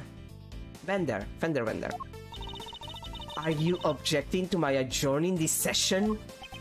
No. Would have objection if I wanted to do that. You do you, G. Adjourn, don't adjourn, whatever floats your boat. What are you doing, Mr. Fender? Don't worry about what I'm doing. Let's all just take that chill pill, shall we? By which I mean a square of chocolate to goodness. Anyone? I would have taken one. Are you trying to get yourself charged with contempt of court? No, my bad. I just had a quick request to make, it's all. A Simeon Saint's lawyer, that is. Ah, yes, I had forgotten that you were his real attorney, Mr. Fender. How could you? You're killing me here. Can you blame us? You've been making Mr. Edward do everything this whole time. Right, you are, which is why I figure it's time to put in some work. Work, you say? Somehow I don't believe you worked a day in your life. Then let's say this is me doing some prep work for the upcoming trial. Mind if I question the witness? Now? Amusing, but what is there left to ask? I got a feeling in my funny bone that Thieves here has something more to tell us about the killer. Do I? Yes, indeed. See, as a mayor player on Team Simeon, I can spot a sympathizer when I see one. And you don't think he did it, did you? So, tell us, who did it? Come on, spill the bean, we're all ears! Mr. Edward, what is he doing? He's trying to coax Warden Lagar into giving something away. Ask yourself, why would she go to all the trouble of sending Knight's body on such an odd journey? It's because she wanted to frame Mr. Canis. She did? No way! If he was convicted of committing murder here, that could have been grounds for a transfer to another prison. Most likely a more secure facility. And where he'd be out of her hair forever, huh? Precisely. She saw her opportunity and seized it. No. Saint can't not be the killer. That's not fair. I was not ready to prosecute him. I know, right? But maybe we should find out what she thinks first. Don't want to get the wrong guy, yeah? Nice. Now Mr. Winner has to go along with it too. Well, Warden, are you happy to testify further? Of course, how could I refuse the Singleton devil? Any kings, you have such a way with words. You're just doing my job, Pip. Besides, one can't tell the truth without telling the whole truth, can one? I'm simply dying to tell all verity, darling. Do say you let me. As you wish. Court is unadjourned. Can't believe you pulled that off, Mr. Fender. Me neither. Thank you for the timely intervention. He's the least I could do. Case not wrong. I've been leaning on you hard, and besides, the defense never rests. Am I right? Simeon's depending on us. Sadly, I think I just about exhausted my reserves of cool lawyer chat there, and we can't follow these up now. Which means you're up to bat, Miles. Max Miles. Shows them that never rest spirit. I shall. Fabulous! Then let's get started. Boy. Okay. I really don't think anyone could have done it but that dreadful man Canis. There's no telling what went on between him and the victim. Perhaps he simply took a disliking to him. He's certainly the type. Okay, but how do you not know? They're chess partners. You should know about that. Like... But whatever the sordid details, it was him. He stabbed that poor man to death. And then he had his dog dispose of the body. That simply has to be what happened. The victim, Mr. Knight, yes. I did him the most terrible disservice. Yes, you kill him. I suppose you could put it that way. If I weren't such a sorry excuse for a warden, this would never have happened. That's why I have to clean up this terrible mess. Warden Lagarde? Saber, your honesty is truly to your credit. She's lying through his teeth. Shut up, Gabelle. I am certain Mr. Knight is looking down and weeping tears of gratitude. No, he's not. You've clearly never met Mr. Knight. Also that! He's kind of a douchebag. Well, was kind of a douchebag, to be fair. I mean, this is weird, considering she checks his letters, but... yeah, this is... What more can you tell us about those sordid details? Well, we all know what Canis once did for a living. I doubt the killing part gave him much trouble. Especially as the victim was already injured. His neck, I think. Couldn't turn his head to the right, my poor dear. That's what they told me when they brought him in anyway. You must make some sort of report for the warden when new prisoners are admitted. You seem keen for us to think you didn't know much about Knight. That's because I didn't, sweetie, and the victim was simply a fun target to that monster, nothing more. I expect Canis used the chisel that was hidden in that chest set, don't you? Awful grisly business. Just imagine, the man probably didn't even have time to cry out. I see. Thank you for your thoughts, they were very helpful. Actually, I'd like to hear about them in a little more detail if you don't mind. Oh, Mr. Edwards, you're making me blush. I could chat with you all day. No. Don't look so nervous, darling. I'm only teasing. Of course, we can talk about them some more.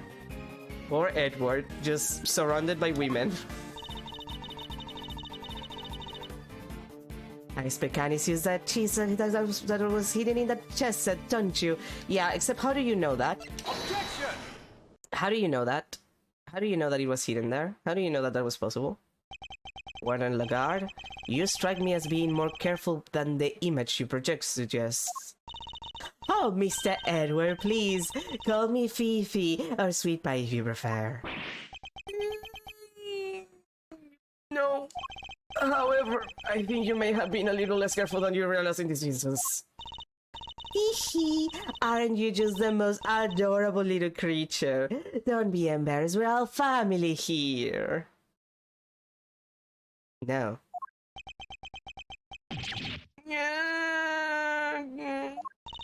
Come on, Mr. Edward, don't let her get inside your head. You said earlier that you didn't know much about Knight. In which case, I find it rather strange that you know about the chisel. Well, of course I do, darling. Do you think we don't check prisoners when they come in? Objection! You're not talking your way out of this, Warden. This is entirely irrelevant and you know it. Knight didn't bring the chest set into the prison himself. It was brought by Mr. Sane when he came to visit. Knight wouldn't have had it with him when he arrived. What? I mean, of course that when Mr. Sane came in, we... Objection! No, you didn't. You checked him? I find that hard to believe. Because if you did, that makes your story all that stranger. If you found the chisel, why did you not confiscate it there and then? Eek. Judge Gabelle, did you tell anyone about the hidden compartment in the chest set? I did not. If no one leaked our findings, then how exactly did you learn about the chisel, Warden Lagarde? Because it certainly shouldn't have been when you checked Knight or Mr. Sane on their arrival. Indeed, such a thing would imply an intentional oversight if it had been found, yet let through.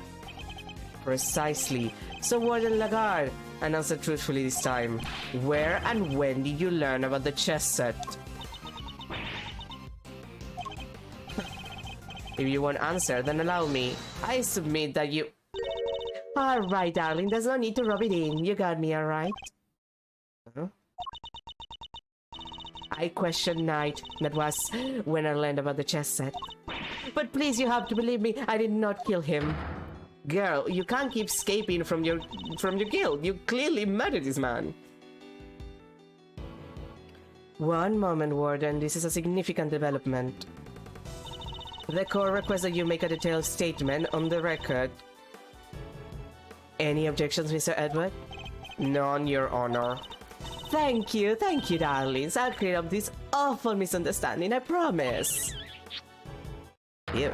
Stop kissing your ferret. Very well, go ahead, Warden Lagarde, and please tell the truth this time. Her lies are starting to wear thin. This is my chance to expose her. God damn this woman. She's making it difficult for me. I said a question night, but it wasn't anything serious, you understand. I make a point of talking to every newcomer to our little home. Although he wasn't even, like, a prisoner. He was in the detention area, so... Night was no different. We just had a little chat, you might call it. And after we talked, I had him taken back to his cell straight away. The more she lies, the more thoroughly she seals her fate. So it was simply a conversation with a new detainee. That seems entirely above board. Exactly, Verity, darling. I knew you'd understand. Well, I don't. What proof do you have to back up your statement? I suppose we shall see, won't we? Mr. Edward, you may begin your cross-examination. Well, thank you. Uh-huh. Uh-huh.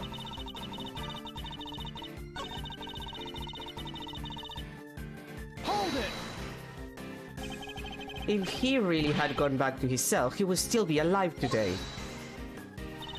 You really think I murdered the poor man right there in my office, don't you? But what would my motive have been, darling? I told you I barely knew him. I'm no angel. I have my grudges against Canis, but Knight had nothing to do with that animal. He really does hate Canis. Warden Lagarde, I must insist that you append that statement to your testimony. I'm no angel. I have my grudges against Canis, but Knight had nothing to do with that animal, except he did. Objection! And you knew it. Bitch. Judge Cabell, I'd like you to take a look at this. Notes about a game of chess. What is the significance of this, Mr. Edward? It was one in Knight's cell. Which is exactly where you said you saw it to, Warden Lagarde. But you didn't just see this game in Knight's cell, did you? You've seen it in Mr. Canis' cell too. What do you mean? Objection! Oh, come on now. Don't tell me you haven't taken a look at the chessboard in maximum security. I imagine you watch his every move like a hawk. Or rather, I imagine you feel that doing so is your only option. If she wants to find out who his cronies are, right? Personally interrogating your own prisoners is highly irregular to say the least. But as you said, Mr. Canis had threatened you. He put your precious home at risk. That's why you took it upon yourself to question him. You wanted to find out who his dogs were. So what if I did? You also told us you read his letters, which means you must have known about one key fact. You knew he was playing correspondence chess. Ha!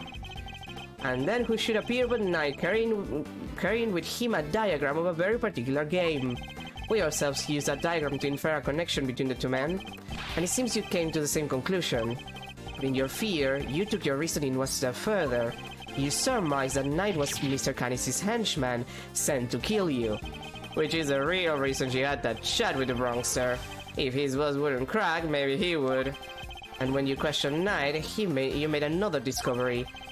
Well, there inside his chest set, you found a hidden chisel. The murder weapon itself. As far as you were concerned, that chisel meant one thing: Canis. Thus, you convinced yourself that Knight was working for Canis, and that is why you killed him.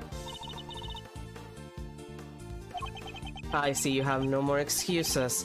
Judge Cabell, your verdict, please. Much as it grieves me, there would appear to be little room for doubt. I hereby give my verdict. Bronco Knight was murdered by... Who is it this fucking time? In the name of the Goddess of Justice, who is it this time?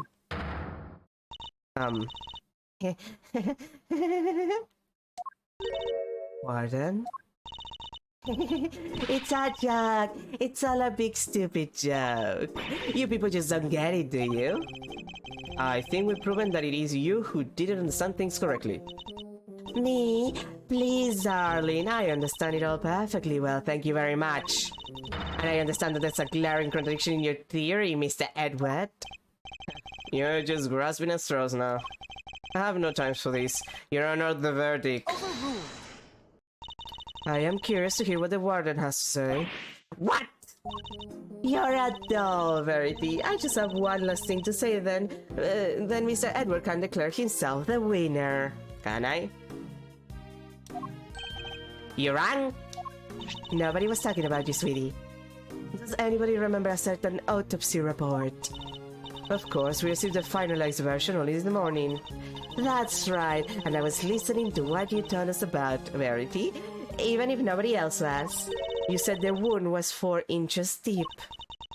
4 inches? Wait. Riddle me this, Edward.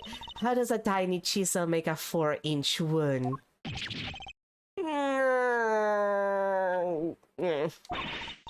Forgive me, your goddess. I came perilously close to making a terrible mistake. Looks like your theory is the one that doesn't hold water, Edward. What now? What do we do? It'll be fine. Mr. Edward always comes through. Right, sir? Well, we're fucked. Looks to me like Milestratron is out of commission. You're an attorney too, aren't you going... why don't you do something? Like, why are you not gonna help?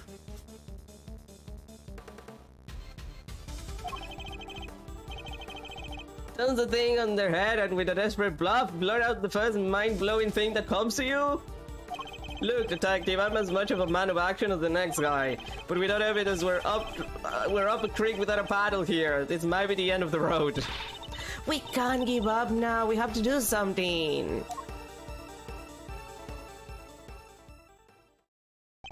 I'm certain that Warden Lagarde is the killer.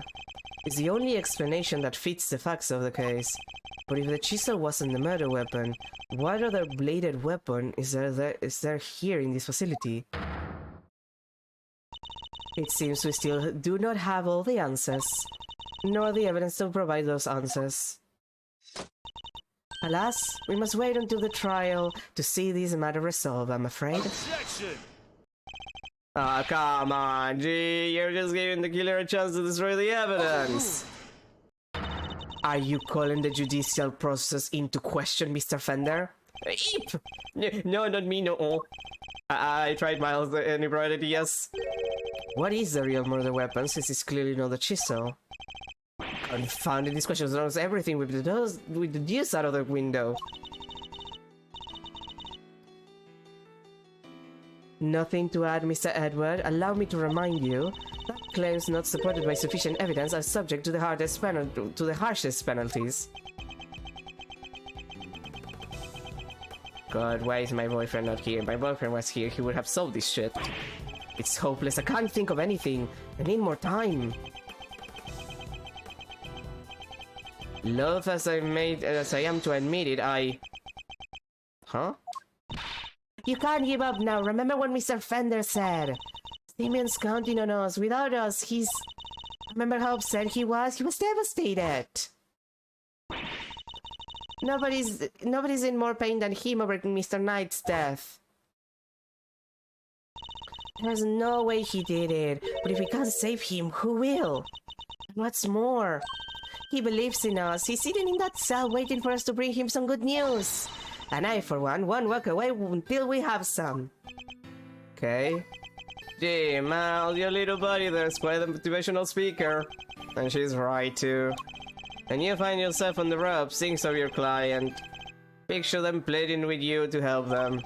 Doesn't that make you want to fight back as hard as you can until the very end?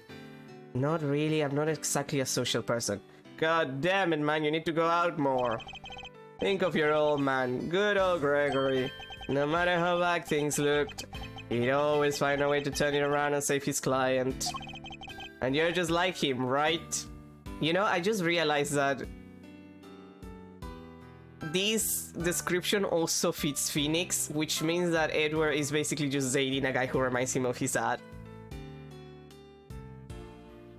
Frode once again getting away with it. If there's any way to force a turnabout here, you're the one who'll find it. Simeon's counting on you. Judge Cavell?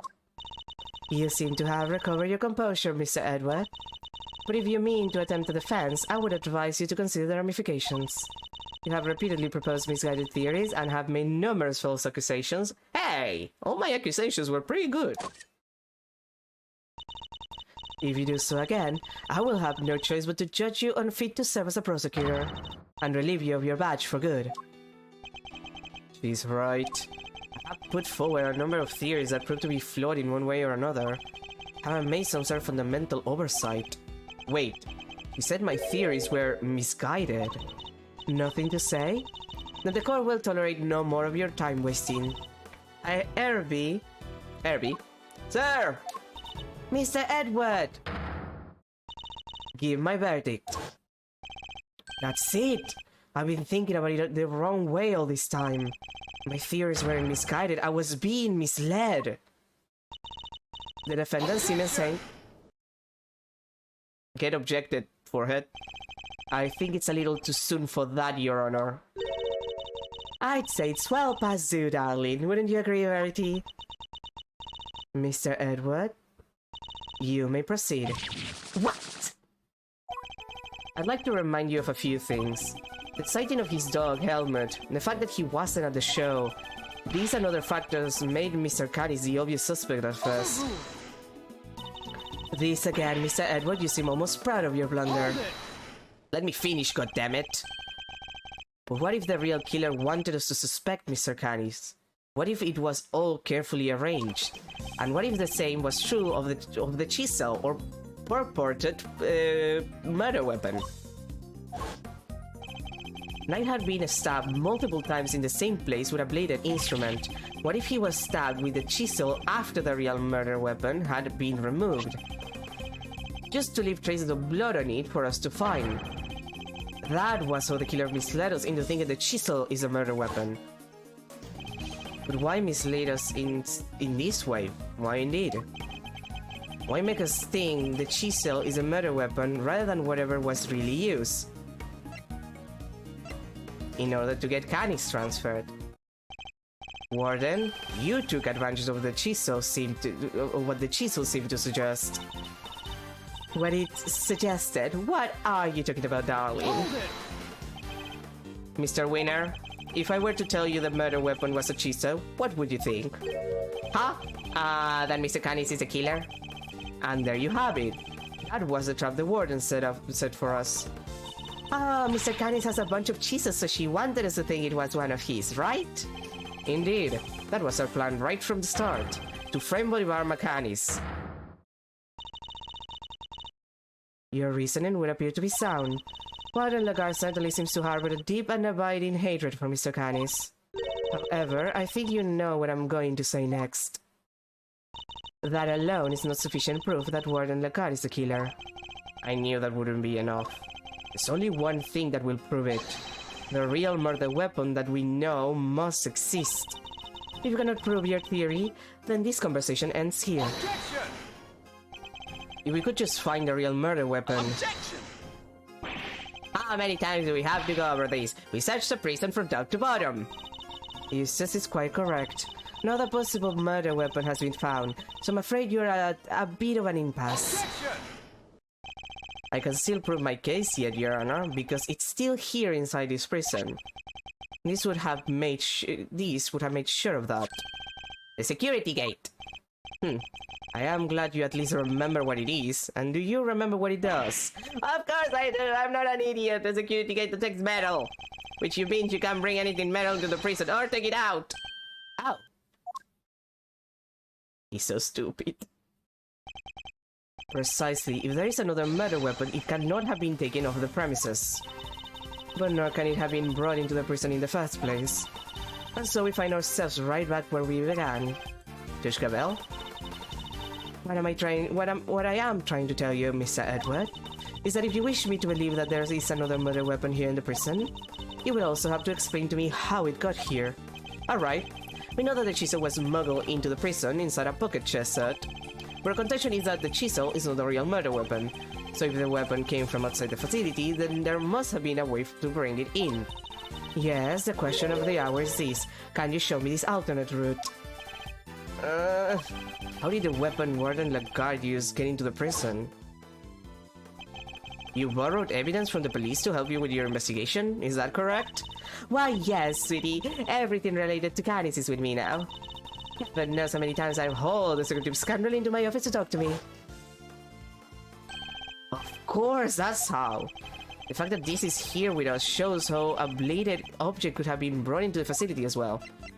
The veils. Allow me to remind you of our conversation with Mr. Canis yesterday. Yes, it was but one of my bells. One of only two in existence. Just two. Two and only two. One for my knife and one for my beloved helmet. Exquisitely crafted.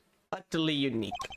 My ears are my god after all. I'm fucking blind. Did you forget that already? And I must be able to use my tools.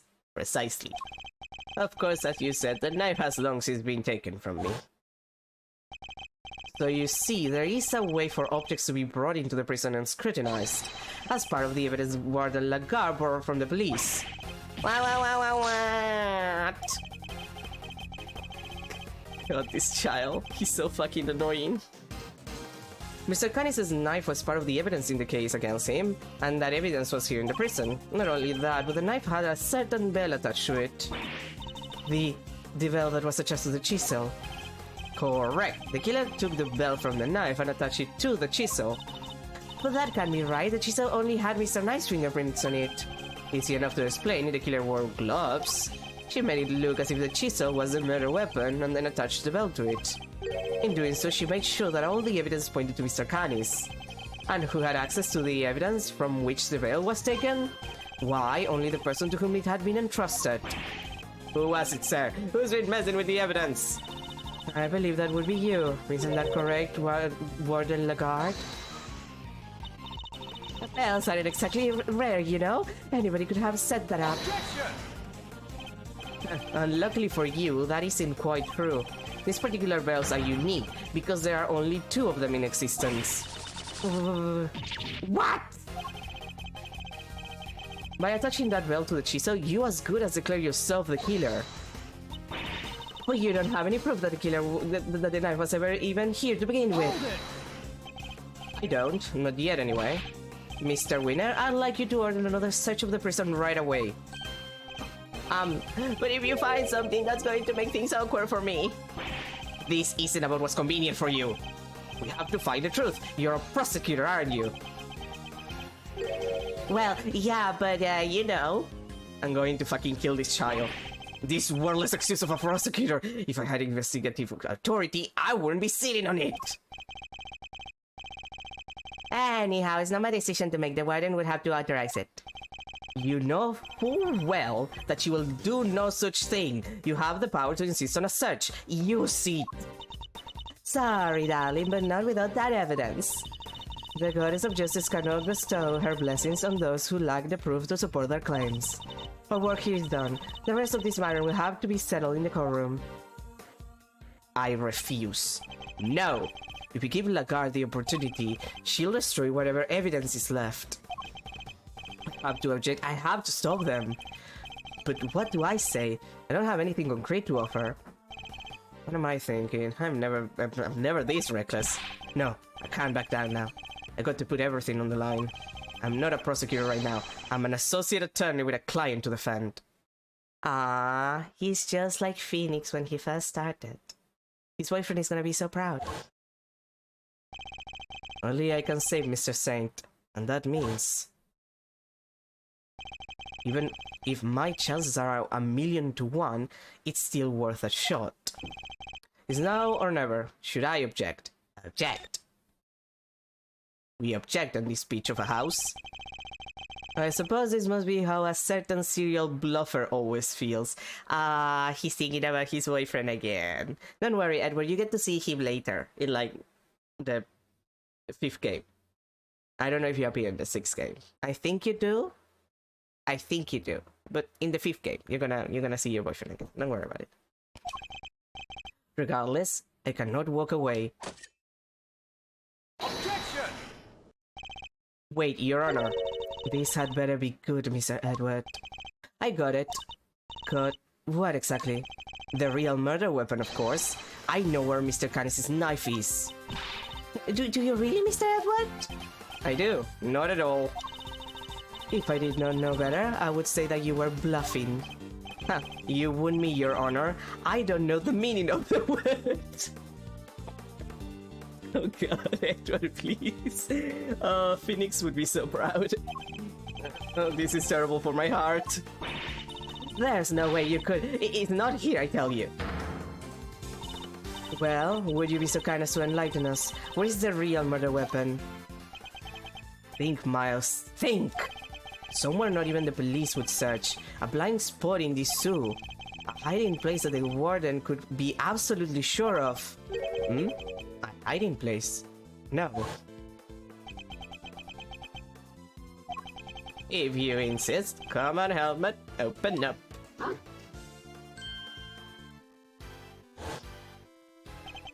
Did she use the same trick? No, that's ridiculous, isn't it? But the more I think about it, how many foolproof ways to evade detection could there be? Mr. Edward, how long do you intend to keep us waiting? There's the faintest possibility I'm right, but if I'm wrong, we stand to lose everything. Yeah, but don't worry, Phoenix has been in this situation before and it's gone fine to him. Your Honor, this is where the real murder weapon is hidden. In the yard. More specifically, Take that! where the crocodile is. Well, the alligator. A crocodile and an alligator are not actually the same thing. Same family, slightly different species. Here, in the yard? Indeed. I don't believe I understand. Would you care to explain a little more? Where exactly is the real murder weapon hidden? I need to go. And... Hi, Ali. Take that! Of course, that's what it must have been. Huh? What's the matter, detective? It's the metal detector, sir. It's reacting to the alligator. What? How? The metal detector was reacting to something inside her after all. Your Honor, I'd like to remind you of this piece of evidence. The chisel. Didn't we just figure out that it isn't a murder weapon? You might recall that Mr. Canis hid the chisel in his dog's mouth. Would you believe that the real murder weapon was hidden in much the same way? That's right.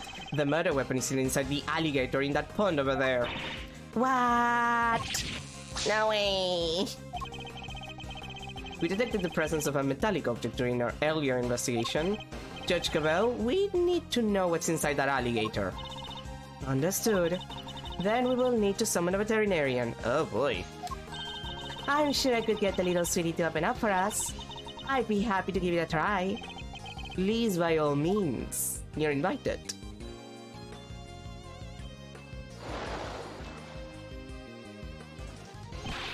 Warden Lagarde, the real murder weapon is about to be revealed.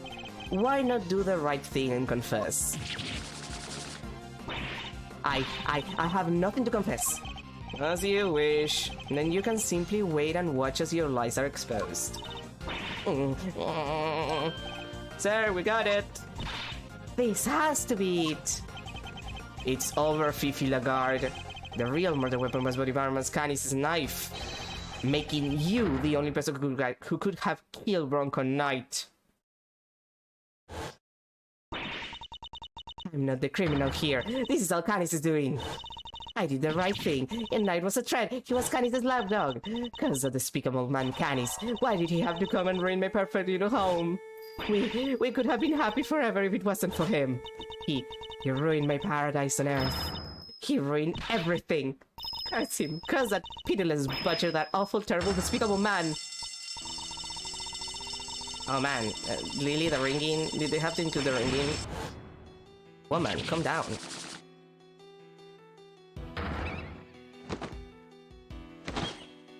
Oh. All of them? Damn, girl. How many ferrets do you need? That's a lot of ferrets. Or Armines, minks, whatever. It's a lot of them. March 29th, 12:34 p.m. Detention Center, Corridor. Prosecutor Tweener, sir, the test results have just come back. Tweener? I guess we've all been under a lot of stress. Traces of Bronco Knight's blood were found on Mr. Canis' knife. Just like you said, sir, congratulations on a stunning victory. Thank you, officer. Excellent work. You can continue complimenting me if you like. Yes, sir. Tweener wins again. I think I'm welling up a little. With rage. Excellent work, Eustace. Just a few loose ends to tie up and we're done. Huh? What are you talking about? I just solved the case, didn't I? We have yet to confirm whether or not Knight really was working for Canis. It will be vital to know if Warden Lagarde was simply jumping to conclusions on that front. Huh? There's Clueless, and then there's you. Well, then I guess we better get back to our investigation. Alright, officer, you're with me. You're about to see the winner win a whole lot more. Prepare to witness first-rate investigative talent in action. Yes, sir, I'm right with you, sir. Can't wait to watch you at work. It's winning time! He's so embarrassing on top of everything else. I expect this case will cause quite a stir. The attempted murder of a president is news enough, and now his would-be assassin has been murdered. But Knight never sought to kill the president in the first place. The truth is not always as important as it might seem, Mr. Edward. In the eyes of both society and the law. Bitch, I'm gonna get you convicted of something. How can you even say that? You do not have to believe me. However, as a prosecutor, Mr. Edward is obliged to accept that this is the reality of the world he operates in. Being a prosecutor is about more than proving people guilty. That's what I believe. We are all free to believe as we choose, but the law is not to be toyed with for our own personal goals. If you refuse to accept this, then you must prepare to suffer the consequences. What does that even mean? Wait, you're not gonna take his... I'm afraid I must be going now. Farewell, Mr. Edward. Bitch! Judge Gabel is right. There must be only one set of laws for everyone. But if following the law means sacrificing the truth, can I really do that in good conscience? Simeon, you're out! Hi, Regina. Is everything alright? They did let you out, right? Yeah, but I'm so confused about what's going on. Some guy just came and said I was free to go and that I have Mr. Edward to thank. You sure do. Mr. Edward found out who the real killer is. Whoa, really? You did that for me, Mr. Edward? Oh no, stop staring at me like that. I'm innocent, I swear, don't pull the rug from under me now. Stop it, silly. It's true. He saved you, so say thanks already. Okay, thank you, Mr. Edward. Thank you. And a great big Regina Berry thank you from me too. Mr. Saint talking directly to me. Small victories, I suppose. Can I just ask one question, Mr. Attorney? Sure. I'm not actually an attorney, though. I thought Bronco was my friend. No, my best friend. I trusted him, but now... But now? Well, it's just I never knew. I never would have believed that he could hate someone enough to want to kill them. If he kept something like that from me, then he never really trusted me, did he? That's not true, Simeon. Of course he trusted you. No, he didn't. If he had, he just told me I could have stopped him. I could have told him that hate never helps, that he had to let go of all that stuff. Mr. Saint, I think you're forgetting something. I should show him the thing that proves Knight trusted him. The pocket chest. Take that! It's a chest that I brought for him. Knight had hidden a chisel inside. I imagine he meant to use it to escape. What? You meant he was using me? No, he believed in you. He knew he could count on you to bring it, and that you would never be so untrusting as to look inside. I imagine that by not telling you, he was hoping he could keep you from getting caught up in his mess. Oh. Bronco, why didn't you tell me? At least you understand now, right, Simeon? I'm sure he does. He may not show it, but Simeon's no dummy. A good night's sleep and he'll be completely over this whole thing by tomorrow. That's not as complimentary as you think it is.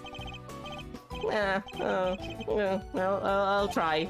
I have to for Bronco. I have to show him that I can become the best animal trainer out there. That's the spirit.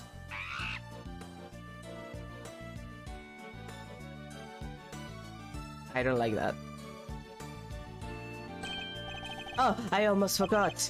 We're doing a new show soon. I love you if you could come, Mr. Ed. Oh god, the next one is the one in the circus, isn't it? The next case is the one in the circus, isn't it? Oh god, no. No. I'll be joining Regina on stage for this one. That's right, the very big circus is the biggest, most fabulous event in town. You'll have oodles of fun. Sounds great, doesn't it, Mr. Edward? Come on, we have to go. Well, I'll think about it.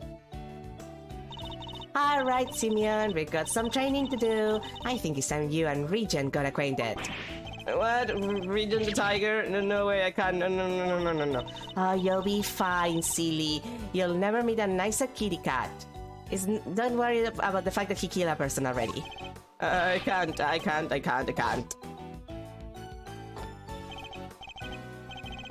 Please, Regina, anything but that, please.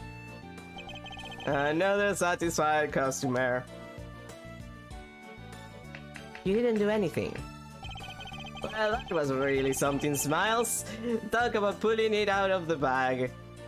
This is like the Sailor Moon meme.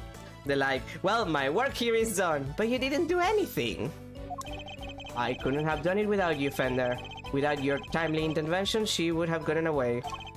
Besides, I have you to thank for even being able to investigate the case in the first place. But other than that, you didn't do anything. Oh, stop it. Pat me on the back anyhow, and you're gonna make me blush or topple over. I suppose it would be asking too much for you to take this seriously. Seriously, Miles, my friend. I'm always serious. Anyway, how does it feel to save an innocent client? That's what it means to be an attorney, after all. To be an attorney. Gotta say, I had a blast. Reminded me of the good old days. Like Gregory was standing there right beside me. It's been like a zillion years since I felt this warm and fuzzy on the job. That's good? Bittersweet? I'm not sure. Hey, Miles, you ever thought about going into the defense game full time? Excuse me? I have my boyfriend for that. You know, pick up where Gregory left off, get out of there and actually help people. Hey, pal, don't get any ideas. Mr. Edward ain't about to switch sides. Why not? Coming over to the light side's all the rage. Everybody's doing it these days. Come on, Mr. Fender, you know it's not about that. Chill, team, chill. Don't get it twisted. I was just asking a perfectly innocent question. You weren't. The heck you were. Looks like you got a mean defense team under yourself, Miles. Fender, I am a prosecutor. Again, for a defense, I have my boyfriend. Yeah, but I'm an attorney. You could be one too. I'm serious. Well, I've said my piece. You change your mind, you know who to call. I'll be waiting. Bye, bitches.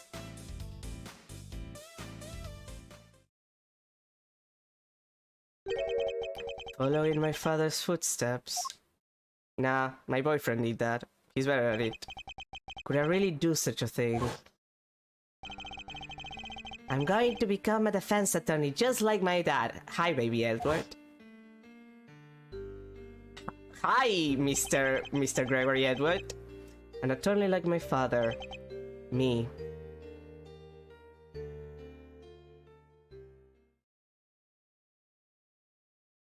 Nah. Really? You're not even gonna answer your own question, Edward? Okay, whatever. But we're gonna end for today. Because we're 10 minutes, to be very precise, 11 minutes over time. And if the next case is the one on the circus, which I know I know there's gonna be a case on the circus, I swear to God, I'm gonna lose my goddamn fucking mind. So we're gonna leave that for tomorrow. So, you know, that's gonna be everything for today. Or else I'll die. Anyway, thank you everybody for being here. Tomorrow, more of this shit. If the next case is the one with the circus, I'm gonna fucking die. Mostly because my throat is gonna die. I know it will.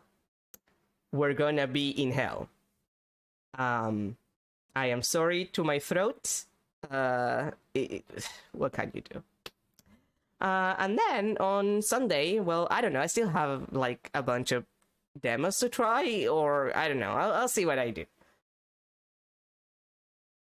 We'll see. We'll check.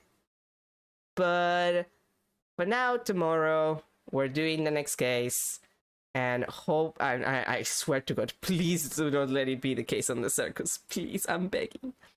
But anyway, again, thank you everybody for being here. Have a good rest of your day, a good start to your weekend.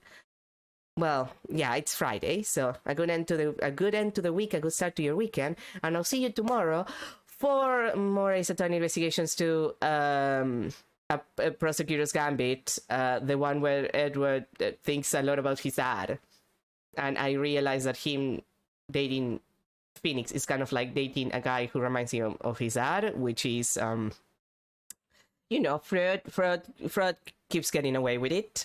He keeps getting away with it. That's about it. Boy. Bye everyone.